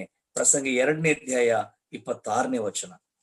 ಸೊಲೊಮೋನನು ಬರೆದ ಪ್ರಸಂಗಿ, ಕನ್ನಡ ಬೈಬಲ್ ಅಲ್ಲಿ 727, 727 ಪೇಜ್ ನಂಬರ್ 226 ದೇವರು ತಾನು ಮೆಚ್ಚಿದವನಿಗೆ ಜ್ಞಾನವನ್ನು, ತಿಳುವಳಿಕೆಯನ್ನು, ಸಂತೋಷವನ್ನು ದಯಪಾಲಿಸುತ್ತಾನೆ. ದೇವರು ತಾನು ಮೆಚ್ಚಿದವನಿಗೆ ಜ್ಞಾನವನ್ನು, ತಿಳುವಳಿಕೆಯನ್ನು, ಸಂತೋಷವನ್ನು ದಯಪಾಲಿಸುತ್ತಾನೆ. ಮೆಚ್ಚದವನಿಗೆ, ಪಾಪಿಗಾದರೂ ತನಗೆ ಮೆಚ್ಚುಗೆಯಾದವನಿಗೆ ಒದಗತಕ್ಕವುಗಳನ್ನು ಕೂಡಿಸಿರುವ ಪ್ರಯಾಸವನ್ನು ನೇಮಿಸುತ್ತಾನೆ. ಮೆಚ್ಚಬೇಕು ಪ್ರೇರೆ. ನಮ್ಮ ಪ್ರಾರ್ಥನೆಗಳಾಗ್ಲಿ, ನಮ್ಮ ಸೇವಾ ಕಾರ್ಯಗಳಾಗ್ಲಿ, ನಮ್ಮ ಪ್ರಯಾಣಗಳು, ನಮ್ಮ ಯೋಜನೆಗಳು, ನಾವೇನ್ ಮಾಡ್ತೀವಿ, ನಮಗೆ ಅನುಕೂಲವಾದ್ರೆ ಸಾಕು, ನಮ್ಮ ಯೋಜನೆಗೆ ಅನುಕೂಲವಾದ್ರೆ ಸಾಕು, ನಾವು ಅದನ್ನು ಮುಂದುವರಿಸ್ತೇವೆ. ಜ್ಞಾನೋಕ್ತಿಗಳು 3ನೇ ಅಧ್ಯಾಯ 5ನೇ ವಚನದಲ್ಲಿ ಸೊಲೊಮೋನ್ ಬರಿತಾನೆ, ಬಹಳ ಚೆನ್ನಾಗಿದೆ ಪ್ರೇರೆ. ನಿನ್ನ ಎಲ್ಲ ನಡವಳಿಕೆಯಲ್ಲಿ ಆತನ ಚಿತ್ತಕ್ಕೆ ನೀನು ವಿಧೇಯನಾಗಿರು, ಆತನೇ ನಿನ್ನ ಮಾರ್ಗಗಳನ್ನು ಸರಾಗ ಮಾಡುವನು. ನಿನ್ನ ಬೆಳೆಯ ಪ್ರಥಮ ಫಲದಿಂದಲೂ ನಿನ್ನ ಆದಾಯದಿಂದಲೂ ಆತನನ್ನು ಸನ್ಮಾನಿಸು. ಆಗ ನಿನ್ನ ಎಲುಬುಗಳಿಗೆ ಸಾರವು, ನಿನ್ನ ದೇಹಕ್ಕೆ ಆರೋಗ್ಯವು ಒದಗುವು. ನಿನ್ನ ಎಲ್ಲ ನಡವಳಿಕೆಯಲ್ಲಿ ಆತನ ಚಿತ್ತಕ್ಕೆ ವಿಧೇಯನಾಗಿರು. ಯಾವುದು ಸರ್ಕಾರ ಅಲ್ಲ, ರಾಜಕೀಯ ಅಲ್ಲ, ಮನುಷ್ಯರಲ್ಲ, ಅಧಿಕಾರಿಗಳಲ್ಲ, ಬಂಧುಗಳಲ್ಲ. ಕರ್ತನ ಚಿತ್ತಕ್ಕೆ ವಿಧೇಯರಾಗಬೇಕು, ಕರ್ತನ ಮೆಚ್ಚುಗೆಗೆ ಪಾತ್ರರಾಗಬೇಕು, ಚಿತ್ತಕ್ಕೆ ವಿಧೇಯರಾಗಬೇಕು. ಚಿತ್ತ ಅಂದ್ರೆ ಮನಸ್ಸು, ಒಪ್ಪಿಗೆ. ಆತನ ಮನಸ್ಸು ಏನ್ ಹೇಳ್ತದೆ ಅದಕ್ಕೆ ಒಪ್ಪಬೇಕು. ಆತನ ಮನಸ್ಸನ್ನ ತಿಳ್ಕೊಳ್ಳೋದು ಹೇಗೆ? ದೇವರ ವಾಕ್ಯದ ಮೂಲಕವಾಗಿ. ಪ್ರತಿದಿನ ವಾಕ್ಯವನ್ನು ಓದುವಾಗ, ಧ್ಯಾನಿಸುವಾಗ, ವಾಕ್ಯ ಕೇಳುವಾಗ ಆತನ ಚಿತ್ತ ನಮ್ಗೆ ಬಯಲಾಗ್ತದೆ. ಓ, ಈ ದಿನ ಈ ರೀತಿ ನಡೆಯಕ್ಕೆ ಹೇಳ್ತಾ ಇದ್ದಾನೆ ಸ್ವಾಮಿ, ಈ ರೀತಿ ಮಾಡಬೇಡ ಅಂತ ಹೇಳ್ತಾ ಇದ್ದಾನೆ. ಪ್ರಾರ್ಥನೆ ಮಾಡೋಣ, ಅನುಸರಿಸೋಣ, ನಿರೀಕ್ಷಿಸೋಣ. ಯೆಹೋವನು ತಾನು ಮೆಚ್ಚಿದವನಿಗೆ ಜ್ಞಾನವನ್ನು, ತಿಳುವಳಿಕೆಯನ್ನು, ಸಂತೋಷವನ್ನು ದಯಪಾಲಿಸುತ್ತಾನೆ. ಹಾಗಾದ್ರೆ 1ನೇ ಅಧ್ಯಾಯದಲ್ಲಿ ಅವರ ಬೆಳೆ, ಅವರ ಹೊಲವು ಅವರ ಆದಾಯವು ನಷ್ಟ ಅನುಭವಿಸಿದೆಯಲ್ಲ, ಹಾಗಾದ್ರೆ ಅವ್ರನ್ನ ಮೆಚ್ಚಿದ್ದಾನ? 1ನೇ ಅಧ್ಯಾಯದಲ್ಲಿ ಮೆಚ್ಚಲಿಲ್ಲ. ಯಾಕೆ ಮೆಚ್ಚಲಿಲ್ಲ? ಯಾಕಂದ್ರೆ ಅವರು ಸ್ವಂತ ಮನೆಗಳನ್ನ ಕಟ್ಟಿಕೊಂಡು ಸಂತೋಷ ಪಡ್ತಾ ಇದ್ರು, ಸ್ವಂತ ಮನೆಗಳನ್ನ ಶೃಂಗರಿಸಿಕೊಂಡು ಉಲ್ಲಾಸ ಪಡ್ತಾ ಇದ್ರು. ದೇವರ ಕೆಲಸಗಳು, ದೇವರ ಆಲಯ, ದೇವರ ಸೇವೆ, ದೇವರ ಯೋಜನೆ, ದೇವರ ಮನಸ್ಸನ್ನು ಅವರು ಗ್ರಹಿಸಲಿಲ್ಲ. ನನ್ನ ಪ್ರಿಯ ಸಹೋದರ ಸಹೋದರಿ, ನಾವು ಸುಖವಾಗಿರೋದನ್ನ ದೇವರು ಇಷ್ಟಪಡ್ತಾನೆ. ನಾವು ಲೋಕದಲ್ಲಿ ಅತಿಯಾದ ಆನಂದವನ್ನ ಪಡುವುದು, ಲೋಕದಲ್ಲಿ ಸಂತೋಷ ಪಡೆದ ನಾನು ಇಷ್ಟಪಡಲ್ಲ. 1ನೇ ಅಧ್ಯಾಯದಲ್ಲಿ ಅವರ ಊಟಕ್ಕೂ ಆರೋಗ್ಯಕ್ಕೂ ಹೊಲ ಬೆಳೆ ಆದಾಯಕ್ಕೂ ಆತನು ಇಕ್ಕಟ್ಟು ಕೊಟ್ಟಿದ್ದಾನೆ, ತೊಂದರೆ ಕೊಟ್ಟಿದ್ದಾನೆ. ಯಾಕಂದ್ರೆ ಅವರು ಸುಖ ಪಡಬಾರದು, ಸಂತೋಷ ಪಡಬಾರದು, ಯಾಕಂದ್ರೆ ಅವ್ರನ್ನ ಮೆಚ್ಕೊಳ್ಳಿಲ್ಲ. 2ನೇ ಅಧ್ಯಾಯಕ್ಕೆ ಬರುವಾಗ ಅವರಿಗೆ ನಾನು ನಿಮ್ ಮುಂದಿಗಿದ್ದೇನೆ, ನೀವು ಧೈರ್ಯವಾಗಿರ್ರಿ, ನೀವು ಹೆದರಬೇಡ್ರಿ, ನಿಮಗೆ ಸಮಾಧಾನ ಕೊಡ್ತೀನಿ ಅಂತ ಸ್ವಾಮಿ ಹೇಳಿದ್ದಾನೆ. ಯಾಕಂದ್ರೆ ಮೆಚ್ಚಿಕೊಂಡಿದ್ದಾನೆ. ಯಾವಾಗ ಮೆಚ್ಚಿಕೊಂಡಿದ್ದಾನೆ? ಅವರು ದೇವರ ಕೆಲಸಕ್ಕೆ ಕೈ ಹಾಕಿದ್ದಾರೆ, ಆಲಯದ ಕೆಲಸಕ್ಕೆ ಕೈ ಹಾಕಿದ್ದಾರೆ, ಪುನಾದಿ ಕೆಲಸಕ್ಕೆ ಕೈ ಹಾಕಿದ್ದಾರೆ, ದೇವರ ಕೆಲಸಕ್ಕಾಗಿ ವಸ್ತುಗಳನ್ನು ತರ್ತಾ ಇದ್ದಾರೆ. ಅಲ್ಲಿ ಪ್ರವಾದಿಯಾದ ಹಗ್ಗಾಯನು, ನಾಯಕನಾದ ಜೆರುಬ್ಬಾಬೆಲ್ ಮಾತಿಗೆ ಒಳಗಾಗಿದ್ದಾರೆ, ದೇವರಿಗಾಗಿ ಚಿಂತನೆ ಮಾಡಿದ್ದಾರೆ, ಯೋಜನೆ ಮಾಡಿದ್ದಾರೆ, ಪ್ರಾರ್ಥನೆಗೆ ಮುಂದಾಗಿದ್ದಾರೆ, ತಮ್ಮ ಸಮಯವನ್ನ, ತಮಗಿರೋ ಆಸ್ತಿಯನ್ನ ಪ್ರತ್ಯೇಕಿಸುತ್ತಾ ಇದ್ದಾರೆ ದೇವರ ಕೆಲಸಕ್ಕಾಗಿ. ಆಗ ಮೆಚ್ಚಿಕೊಂಡಿದ್ದಾನೆ. ಆಗ ದೇವರವರಿಗೆ ಸಮಾಧಾನ ಮತ್ತು ನಾನು ನಿಮ್ಮೊಂದಿಗೆ ಇದ್ದೇನೆ ಅಂತ ಹೇಳಿದ್ದಾನೆ. ನಾವು ಕಲಿಯುವಂತ ಪಾಠ ಪ್ರೇರೆ, ದೇವರು ಏನು ಮೆಚ್ಚುತ್ತಾನೋ, ಯಾವುದನ್ನು ಇಷ್ಟಪಡುತ್ತಾನೋ ಅದರಲ್ಲಿ ನಾವು ಮುಂದುವರಿಯೋಣ, ಅದನ್ನೇ ಆಸಕ್ತಿಯಿಂದ ಮಾಡೋಣ. ದೇವರು ತಾನೇ ಈ ವಾಕ್ಯ ಭಾಗ ನಮಗೋಸ್ಕರ ಆಶೀರ್ವದಿಸಲಿ. ಚಿಕ್ಕ ಪ್ರಾರ್ಥನೆ ಮಾಡೋಣ. ಕಡೆ ಪ್ರಾರ್ಥನೆಯನ್ನ ಈ ಕಾರ್ಯಕ್ರಮ ನಿರೂಪಣೆ ಮಾಡೋರು ತಿಳಿಸ್ತಾರೆ, ಆಮೇಲೆ ಮಾಡಿದ್ದೇವೆ. ಕೃಪೆಯುಳ್ಳ ಸ್ವಾಮಿ, ನಿನಗೆ ಸ್ತೋತ್ರ ಸಲ್ಲಿಸ್ತೇವೆ. ಅಲ್ಪನಾದ ನನ್ನ ನಿಲ್ಲಿಸಿ ಬಲಪಡಿಸಿದ್ದಿ, ಸ್ತೋತ್ರ. ನಿನ್ನ ಆತ್ಮನ ಸಹಕಾರವನ್ನು ಕೊಟ್ಟಿದ್ದಿ. ಕೇಳುವ ಮನಸ್ಸು, ಗ್ರಹಿಸುವ ಆಸ್ತಿ ದೇವಜನರಿಗೆ ಕೊಟ್ಟಿದ್ದಿ. ಬಲವಾಗಿ ಕಾರ್ಯ ಮಾಡೋದಕ್ಕಾಗಿ, ಬಲಪಡಿಸಿ ಉಪಯೋಗಿಸ್ಕೊಳ್ಬೇಕಾಗಿ ಯೇಸು ಕ್ರಿಸ್ತನ ಹೆಸರಿನಲ್ಲಿ ಬೇಡಿ ಹೊಂದಿದ್ದೇವೆ ನಮ್ಮ ತಂದೆಯೇ, ಆಮೇನ್. ಎಲ್ಲರಿಗೂ ವಂದನೆಗಳು. ನಮಸ್ತೆ.